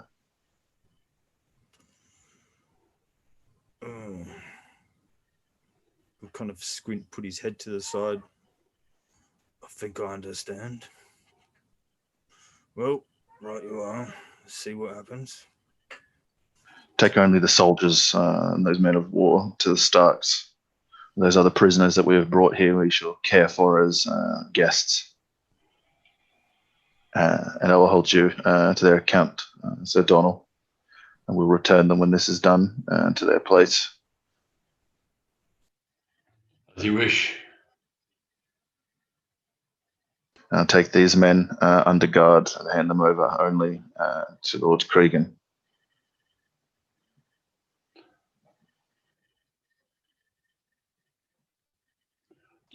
And he'll stand and go to lead just that. If we hand them over to Lord Cregan now, the Whitehills might get wind that they exist and deny that they were ever part of their troop. But if we bring them in as a surprise in front of Lord Cregan and the Whitehills together, there might be some reaction amongst the Whitehills that betrays recognition. That would be impossible to deny later. With the armor. We shall have him pointed out before the old wolf. We shall bring the armor before him, and he can confirm it. Yes, I think now is the hour for that, that Lord Cregan should be handed this now. the longer these men stay in our care, the weirder their stories will spin, and the Whitehills will paint that they've been coerced by force to tell their tales. Lord Cregan's men are surer judges of that in the eyes of the impartial. Yeah. As you wish. Let them have words if they can find it. If they have ears in the dungeons of the Starks and they have ears at the Cracked Inn, let them know and wonder what stories these men will tell. And let them, if they're fools, try and liberate them from their just course. Right. Let's hand them over to justice, he says. Yes. He says, taking a grip and shoving his fingers into the wound again of old Royston. Yeah. Come on! You've got a report to make.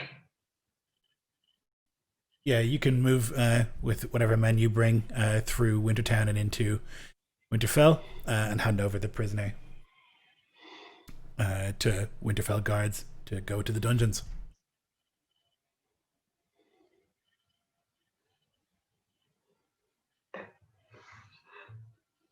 All right, is there anything else you'd like to do before we kick off? Tomorrow morning will be the trial itself. Nothing for me. No, just guard our compound and get an early night. Okay. Torvald will make sure he's dressed in fine fabrics, pad out his belly a little bit with the intent of... His intent is to convey the appearance of someone who, even if they've been north of the wall, they've thrown themselves a little to soft living as a counterbalance. Okay. So then the next morning, you're brought into the Great Hall of Winterfell. There are 2 long tables in Winterfell in the hall, and on one side will sit all of the Whitehill people, and the other you and yours. And at the far end sits Lord Cregan, and on either side of him there are other lords. You can you would recognize Rickard at the very least. Lord Glover, Karstark, Manderley, Reed, and Kerwin, who are making up the current Council of Winterfell, all of whom are like big, powerful lords in their own right, and overlords over other houses. There's like a quiet hubbub of conversation as you're sort of everyone's getting ready. Sorry, Cregan isn't there yet. He'll be the last one to arrive. So there's people chatting and whatever else.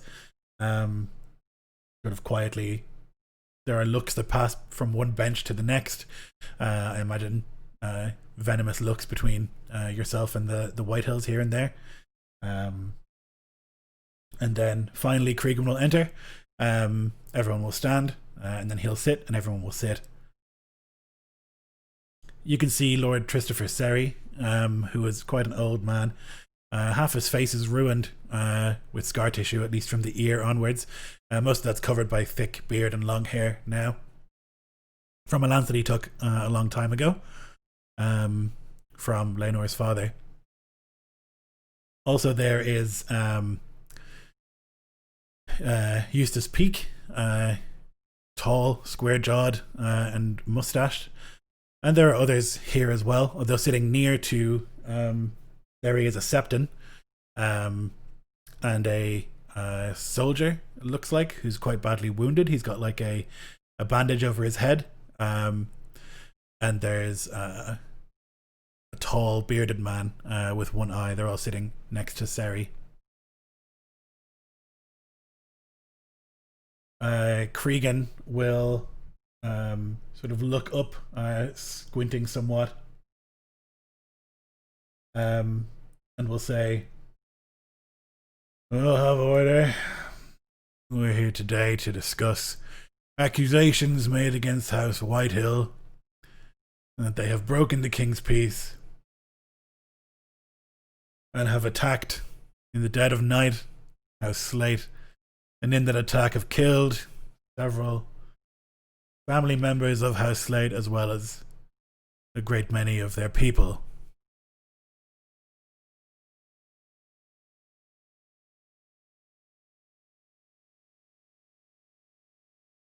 Presiding, I have with me Lord Lorne Glover, Lord Pater Karstark, Morecambe Manderley, Robin Reed, and Eamon Kerwin. And they all sort of like incline their heads in order.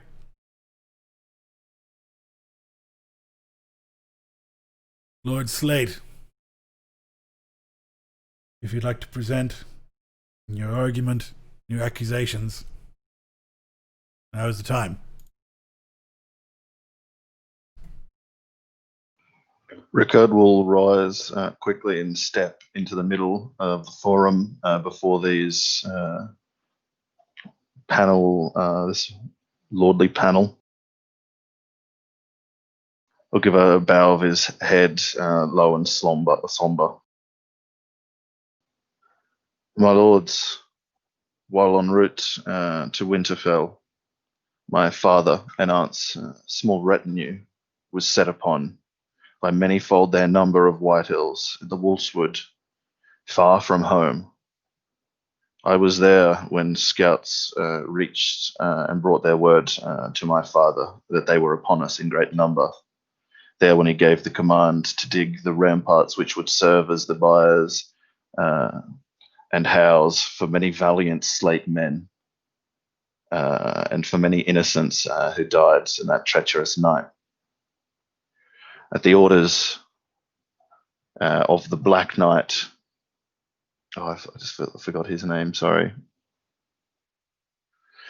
At the Black Knight Scale and his fellow companions, under the orders of the Castellan, Lord Seri, they did give us unprovoked battle there and nearly slew us to a man, slaying my aunt who fought her attackers rather than cower.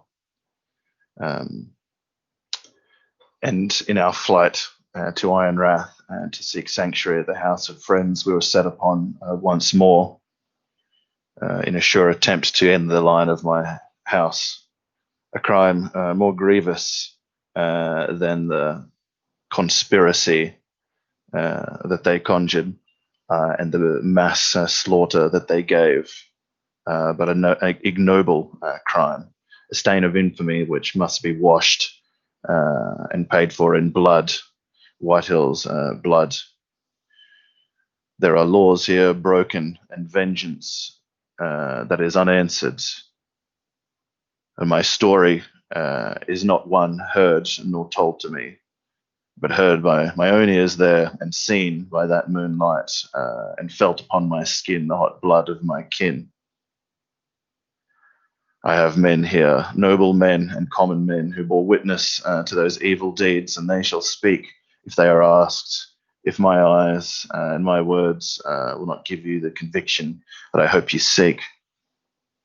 Furthermore, I have given men unto you, Lord Stark, whom you know, conspirators in this slaughter, men who will give tell to what has conspired here and prove that our house has given you the truth of it.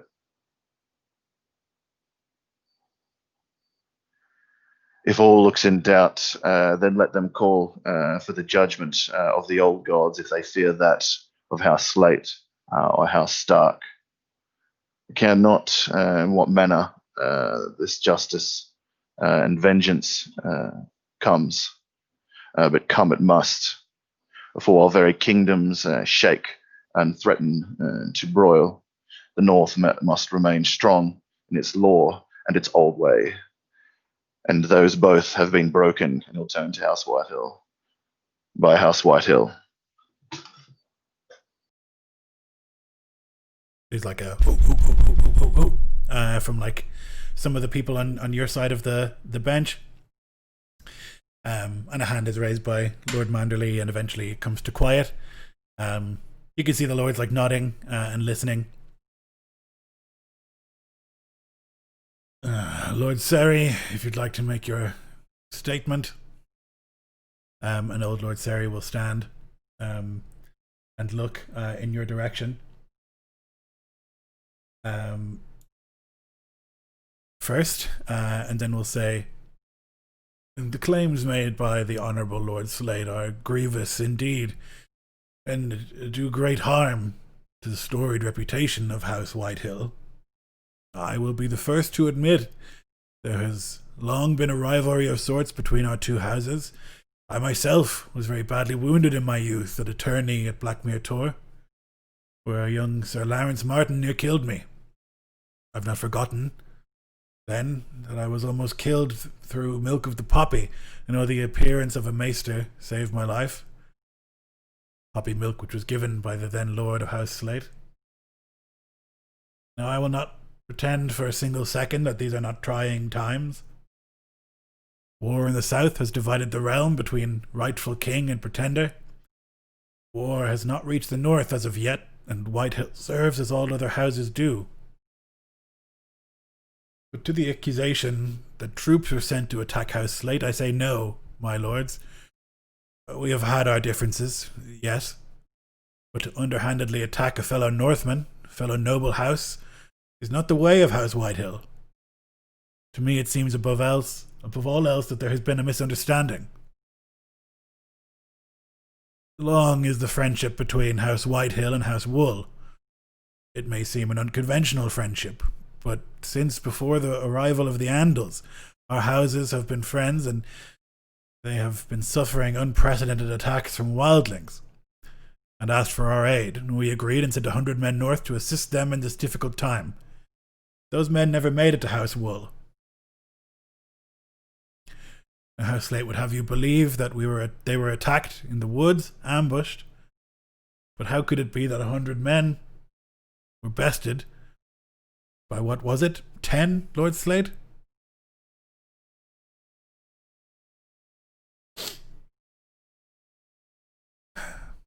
All this to say, there has been a misunderstanding, some confusion.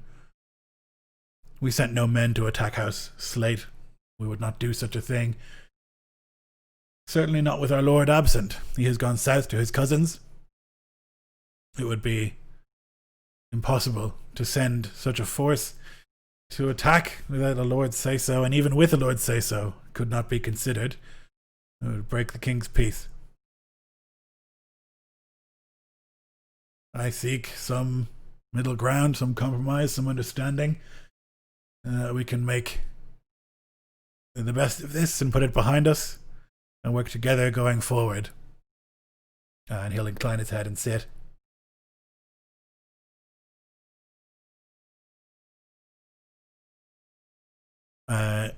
Lord Stark sort of squints, sort of like he was hoping that there would be no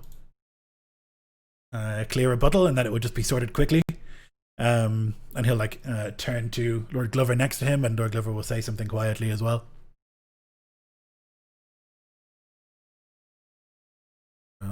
Ormond Wool, says Lord Glover, you will speak, and the one-eyed man will stand, and he will say, what the Lord Seri says is true.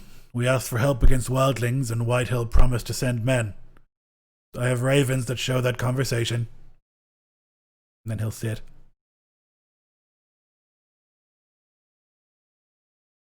You seek to bring witnesses, House Slate? Who will speak for you? The prisoners I handed over to Lord Cregan, for they do more than give their testimony, but they stand co-accused, and he'll look to the Whitehill section.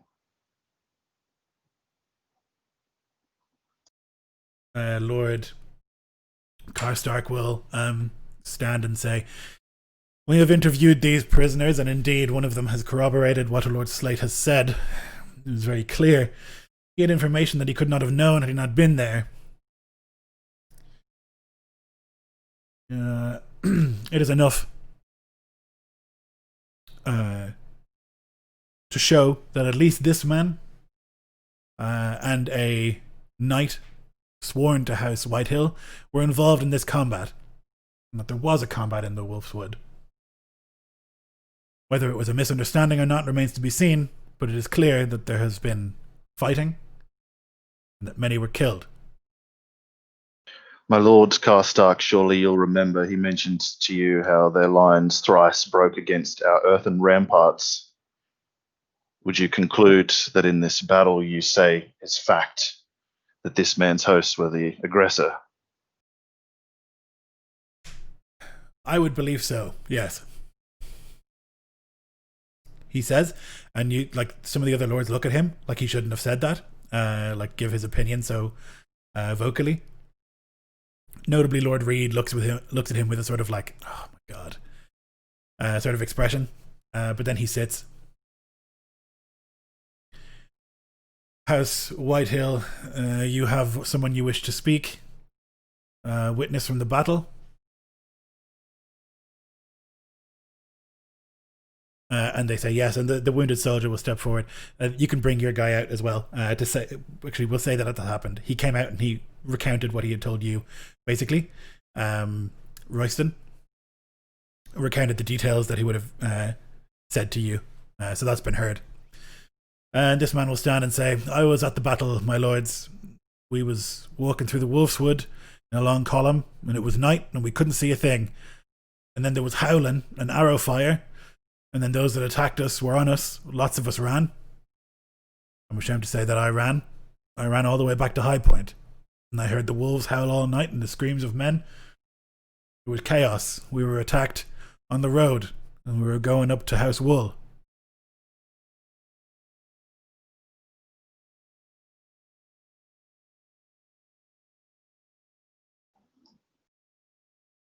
Is it right that Willard can cross-examine this man? Yeah. Puts down whetstone slowly. Is it common that your knightly commanders will march at night dressed in their plate mail? He looks, I don't know what's common, my lord. As a soldier, when you was, he'll nod his head to the man. I was walking through the Wolf's Wood, lord, yes.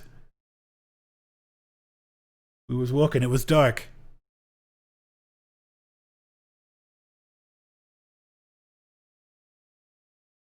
He'll look to the lords like I have no further questions. Yeah, you can see that Karstark, at the very least, is certain of the truth that he thinks. Kerwin is certain, and Karstark as well seems convinced. The Septon will stand and say, "I know that the words of Septons carry little weight this far north, but House Whitehill is a house of peace. They worship the 7 gods, and I can speak to the character of those within the house. The Lord Seri spends much of his days within the Sept praying. It is common for men of a certain age to find more and more refuge in the presence of the gods, and I believe Lord Seri's faith to be just and true. To create such a complex web of lies and trickery and of treachery is simply not within his character, Lord Stark." He'll say and sit. And you can see like an actual smirk on Karstark's face. Like he cannot believe that they thought a Septon would be useful in this place. And Lord Seri looks quite concerned. He looks like this has not gone how he had planned at all. And he also looks like confused. Like he's an old man, and he looks like he was sure that this would work and now it hasn't, and he doesn't have any quick rebuttal.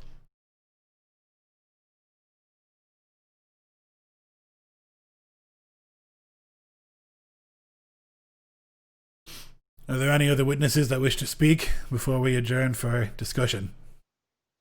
I would call the Lord Forrester of Ironrath to speak upon how he received us in the aftermath of the battle and of his own examination of the battlefield, of our defensive work and the great number of our slain, dwarfed by those that come at us so far from our homes.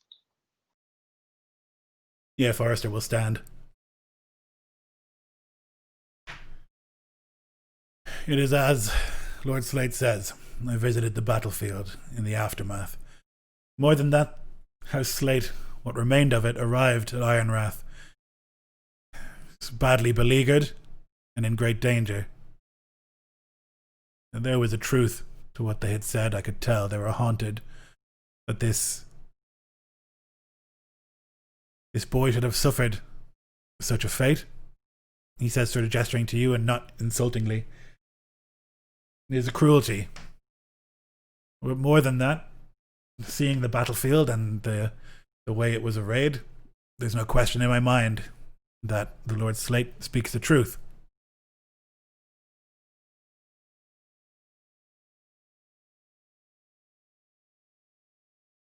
And then he'll sit.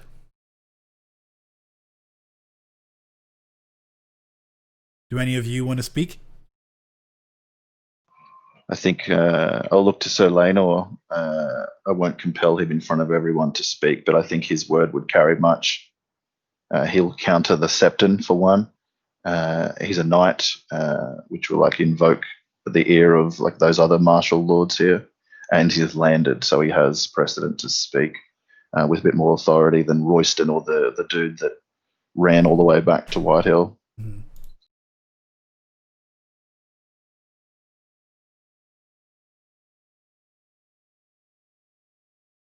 Yeah, I'm just trying to think what he would like add that hasn't been said.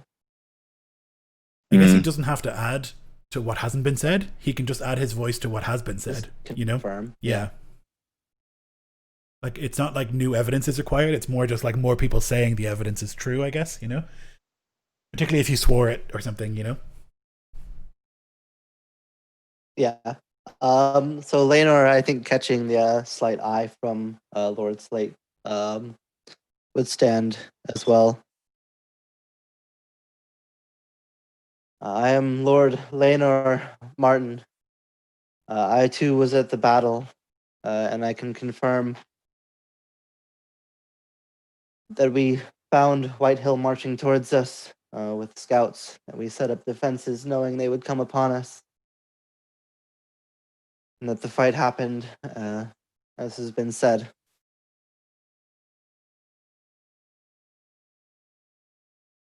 There's nods from the lords at the table.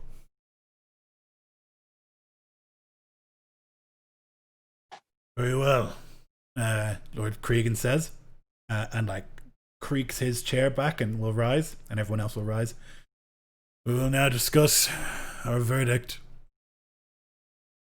We'll be back momentarily, he says, and then shuffles out, and the other lords will follow.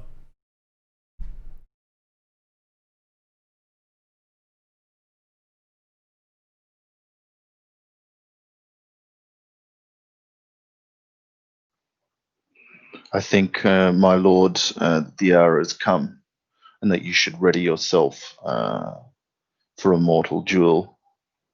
Lord Ceres' face was troubled. His scar was a river of confusion. I think it likely he will call to safe and sure hands to his past and what he knows to be true, that Whitehill Knights defeats Slate, Shoreman. He may count upon that more than he counts upon the lies he has built. And if that should come to pass, then it should be you, as you have said.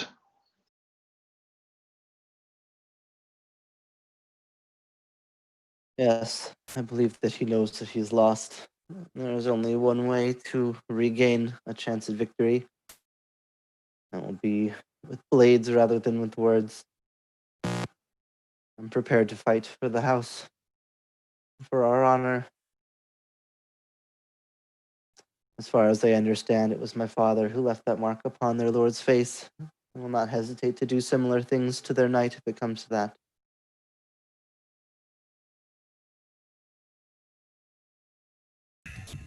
I wonder if we can take this opportunity. I wonder if anyone, or you guys maybe even have gotten a sense of which king Cregan's backing, or is that still speculation, Lloyd? It will be clear that Cregan is backing the rightful king, so not the pretender with the sword. He's backing Daron. And the pretender with the sword, so Lord of Whitehill is away in the south with the Brackens, was it? With the Or- Brackens, yep. Yep. Who was thrown in And- for the Pretender. Yeah. And they've thrown in for the Pretender. So I think, yeah. A lot of how, like, If we- so it's not mentioned in the story that the North split or that the Iron Islands split, but I would imagine since it's such a huge event, it would happen everywhere to some extent. You'd have some people who think like, well, this is a proper king, even though he's not the legitimate king, you know, because he was like legitimized or made an unbastard. So it's not as like shocking as you might think to like throw in with this person because he is like a legitimate son or whatever now. But even so, it would be clear that like Cregan is a traditionalist in many ways and would not support the usurper or the Pretender. Yeah, I'm just thinking if it can be drawn along those lines, it kind of makes it simpler for him. But anyway, that's all right. I guess Yeah, they're okay. going to decide whatever. Yeah, I think he would already be factoring that. Yeah, For sure. if his vassal has thrown in for a Pretender king that he's not supporting, we don't need to highlight that to him. Oh, but maybe we need to highlight it to the mass. Yeah, Mm-hmm. Cregan would be all over that, you would imagine. Yes. You think that like Cregan, one of the things he's most concerned about is Lords of the North throwing in with this Pretender. Pretender splitting his own. Yeah. Also, one of the great injustices of Westeros is that even though you can lose a court case this hard, you can still demand a trial by combat, which I know you know, but just so it's not like a shock and you're like, but we won. Like that's their panic button, right? So, because you can still win it after you've lost by massive evidence, if your guy can kill the other guy, you know. Kind of makes this moot. It does, yep. But in public opinion, not at all, because all of these lords now, big lords, have seen the evidence of it and seen the proof of it and stuff like that. Like, but you can't say no to a trial by combat. It's ridiculous, but that's the way it works. But I do think there is real value in having this trial and having the evidence shown to all these people, reputation wise. Okay. It's been all but like there's always been rumblings that they're a little underhanded anyway. This just brings it to the surface. So, Yeah, not accepting the verdict is. Yeah. Torvald's men will put it about the wine sinks and that. Maybe even that there were heard cries for the Pretender when they attacked. No, our case is strong with the truth. Like, I don't want to compromise it by starting to lie and play their game. And like weaving things like that in. It's like a Cregan will be like,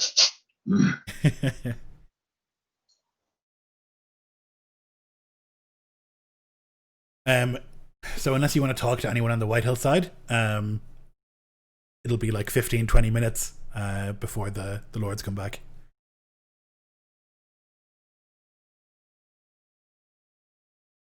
I think Rickards will stand.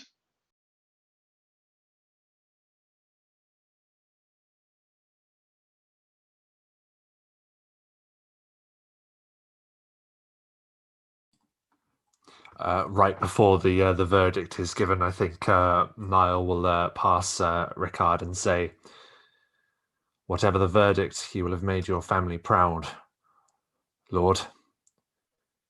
You spoke as a true slate."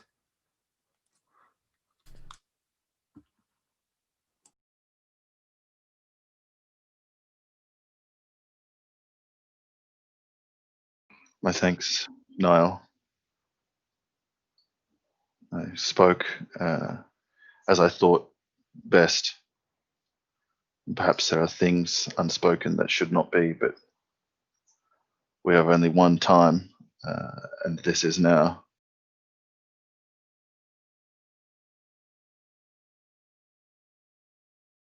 So the lords will shuffle back in, and Cregan will stand and will say, "It is clear, based on the evidence that presented here today, that House Slate was unjustly attacked in the Wolf's Wood, and that murder was committed against them, treason, breaking of the king's peace. Since there is no lord Whitehill here to answer for the crimes of his house. Lord Seri, who is castellan and steward in his place, will be charged guilty. And for these crimes of treason and breaking the king's peace, as well as murder, you will see him beheaded due to his advanced age. He will not be able to serve at the wall. Lord Whitehill will be summoned to hear effective immediately. And as Whitehill considered now an enemy in this war of succession, he says, and there's like a rumble of like, what? And Lord Seri says, my lord, please, you must reconsider. It is a misunderstanding, nothing more. And he gives him like a look that sounds, you can hear it, that sounds like, sit the fuck down. And Seri does.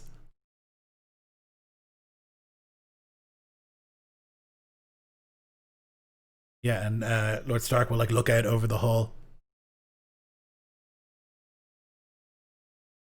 And Seri, expectedly, will rise and say, if it is not enough that we can find some middle ground, then I will have to demand a trial by combat. And it looks like Karstark and Kerwin like made a bet on this, because Kerwin looks down the line at him and sort of like grins like, told you. And Lord Stark will say, that is your right.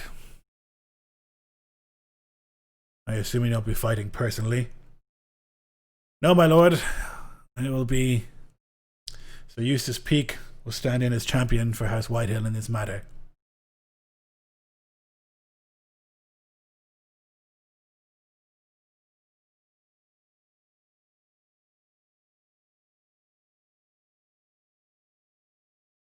And Lord Stark looks up and down the line.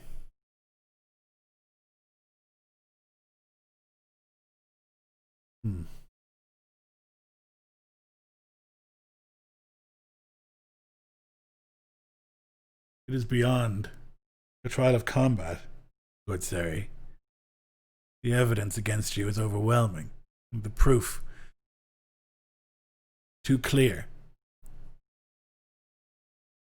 This is no longer in the hands of the gods, because it's evidential what has been shown here.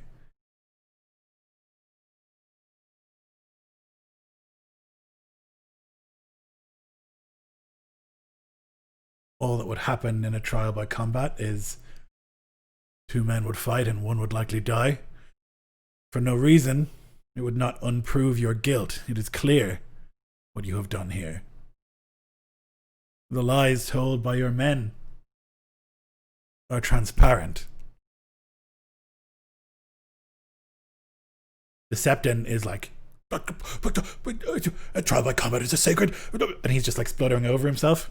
And Stark just like raises a hand, and it's like the Septon's been slapped by the hand, even though he's across the room, and will sit back down. It is your right as a lord, noble born, to have a trial by combat if you insist upon it. But know that even if you win this trial by combat, you are still guilty of the things that have been aligned to you.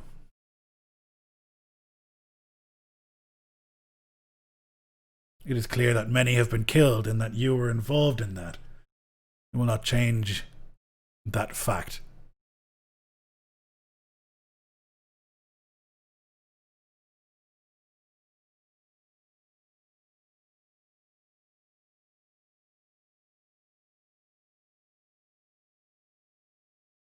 Yeah, there's a weird silence in the room, as no one really knows what to say. I don't think anyone's ever seen a trial by combat be turned down. Although I'm sure it happens when there's such obvious evidence. And he, Seri, just sort of like looks down at the ground and shakes his head and has no more retort.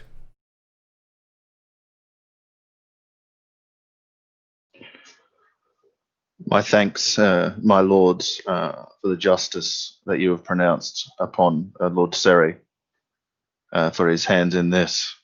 But I must ask, what compensation will House Slate receive for these wrongs beyond the head of an old traitor. We will speak on that after this matter. We will discuss exactly what is to happen. But rest assured, you will be compensated for the losses that you have suffered and for the stress and upset of these accusations and the loss of your family.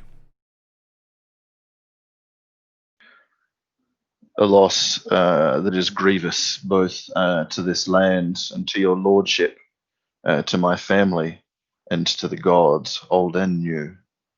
For our line of Slate can be traced back to Lena Whitehill, who married our patriarch, who wed the blood of those houses in union, which has now been shed by the Seri, kinslaying of his own liege's folk. This stain of infamy will not be washed away with your death, sir, no. I will think on the exact recompense that you will receive. There is a great deal at stake, and it will require more deliberation. But rest assured, young Lord Slate, this injustice will be answered to your satisfaction and to mine.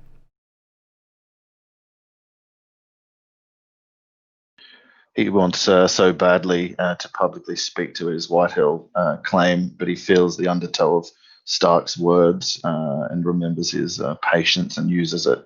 Will stoically accept the pronouncement. Take him, he says, and guards will rush forward to take Seri. Peak will stand for a moment, but will not interfere. It would be suicide too. And they take Seri away, as well as the soldier who lied. And the bulk of the Whitehills are basically taken to a shadowy room somewhere. You think dungeons most likely to await their ultimate fate.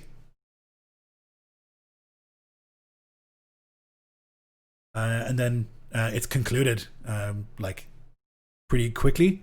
And Cregan Stark is clearly very tired and retires from the room. But in the hubbub afterwards, Lord Glover will approach. Lord Slate. My lord of Deepwood Mott.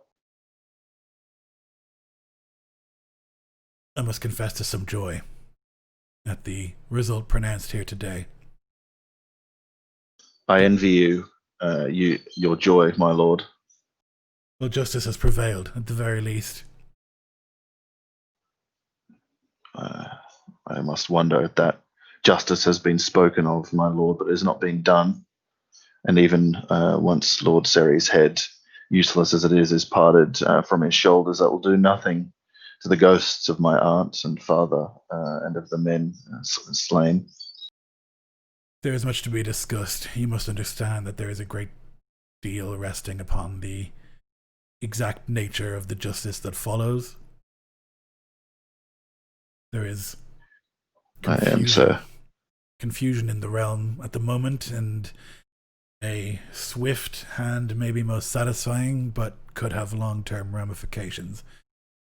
Lord Stark is thorough and careful, and it will be some time before there's an exact measure of justice that prevails, but we will see to it that it does. As will I, my lord. We all heard Lord Stark's pronouncement that the sole scion of House Whitehill is now enemy, reprobate to this realm, and we are all sworn to bring him to justice.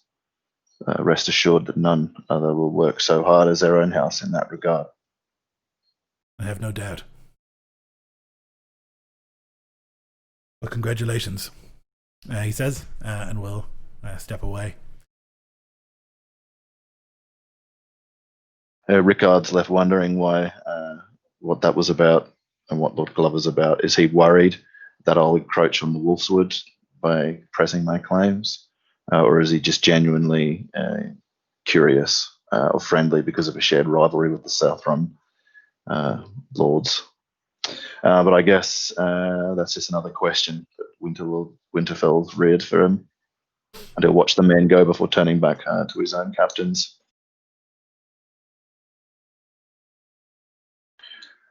We will send ravens at once from the rookery here that our forces should push the White Hills and scour their lands to seek out this lord if he is hiding there. We'll send our ships to blockade the rivers that feed them, and we will roust him out by hook or claw. While the iron is still hot and the words of Lord Stark still ring throughout the ears of the nobility gathered here, and we must push.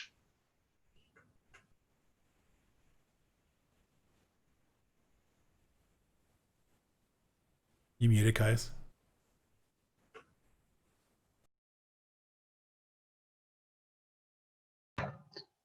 From what I've heard, Whitehill itself is quite the fortress. And even with the pronouncement of Cregan Stark and the entire north laid against it, if they are still loyal to their lord, they can hold out for some time. We must bring a siege to the place and not let any supplies in, and maybe sometime by trickery or by assault we can take the place. But I don't imagine it would fall immediately to us unless it is governed by someone who is more influenced by the words of Cregan than by their own lord. They may feel the influence as the days press on, as our blockade grows close like a noose about them. They are a stony crab in their lair, but we shall set the land about them ablaze and cook them where they hide. If they've got supplies to survive a winter, they can survive a long siege. Yes. Aye, but they're seeded through and through with the faithful of the old ways. And if suspicion turns inward and they begin to bring blade down upon those they trust not, then they'll rise up within their ranks. But to blockade, my lord, should I return to the wood and see if we can't bring down some feathered words passing from Whitehill to and fro? Indeed, rally the wardens and what folk you need to kill their ravens and seize their means of supply and drive their townsfolk to the siege, bereft of food. And let us increase the conditions for the worse that they think will save them, and use their walls as a cell and their prison. And if Whitehill shows his head, we shall deal with him root and stem. But I do not think they will eke their way through stores of a siege without a lord, without Seri, with the Stark's pronouncement upon them. The people will turn their minds to less patriotic desires. We must count upon that. Do I have your leave then, my lord? At once. All right. And he'll look to Niall and Donald and Laenor, and then I'll head off just to do that. So I have a hawk trained to bring down ravens, and as well as, we've got lots of archers and stuff like that. So our plan will be to gather about Whitehill. So that'll be in a few days, I imagine. Okay.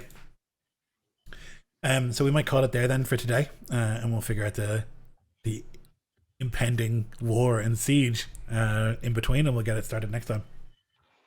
Cool. At the bottom, I had at the pit of my stomach, I was just dreading I just had this feeling that the politics would go against us all the way through that. Yeah, same. Yeah.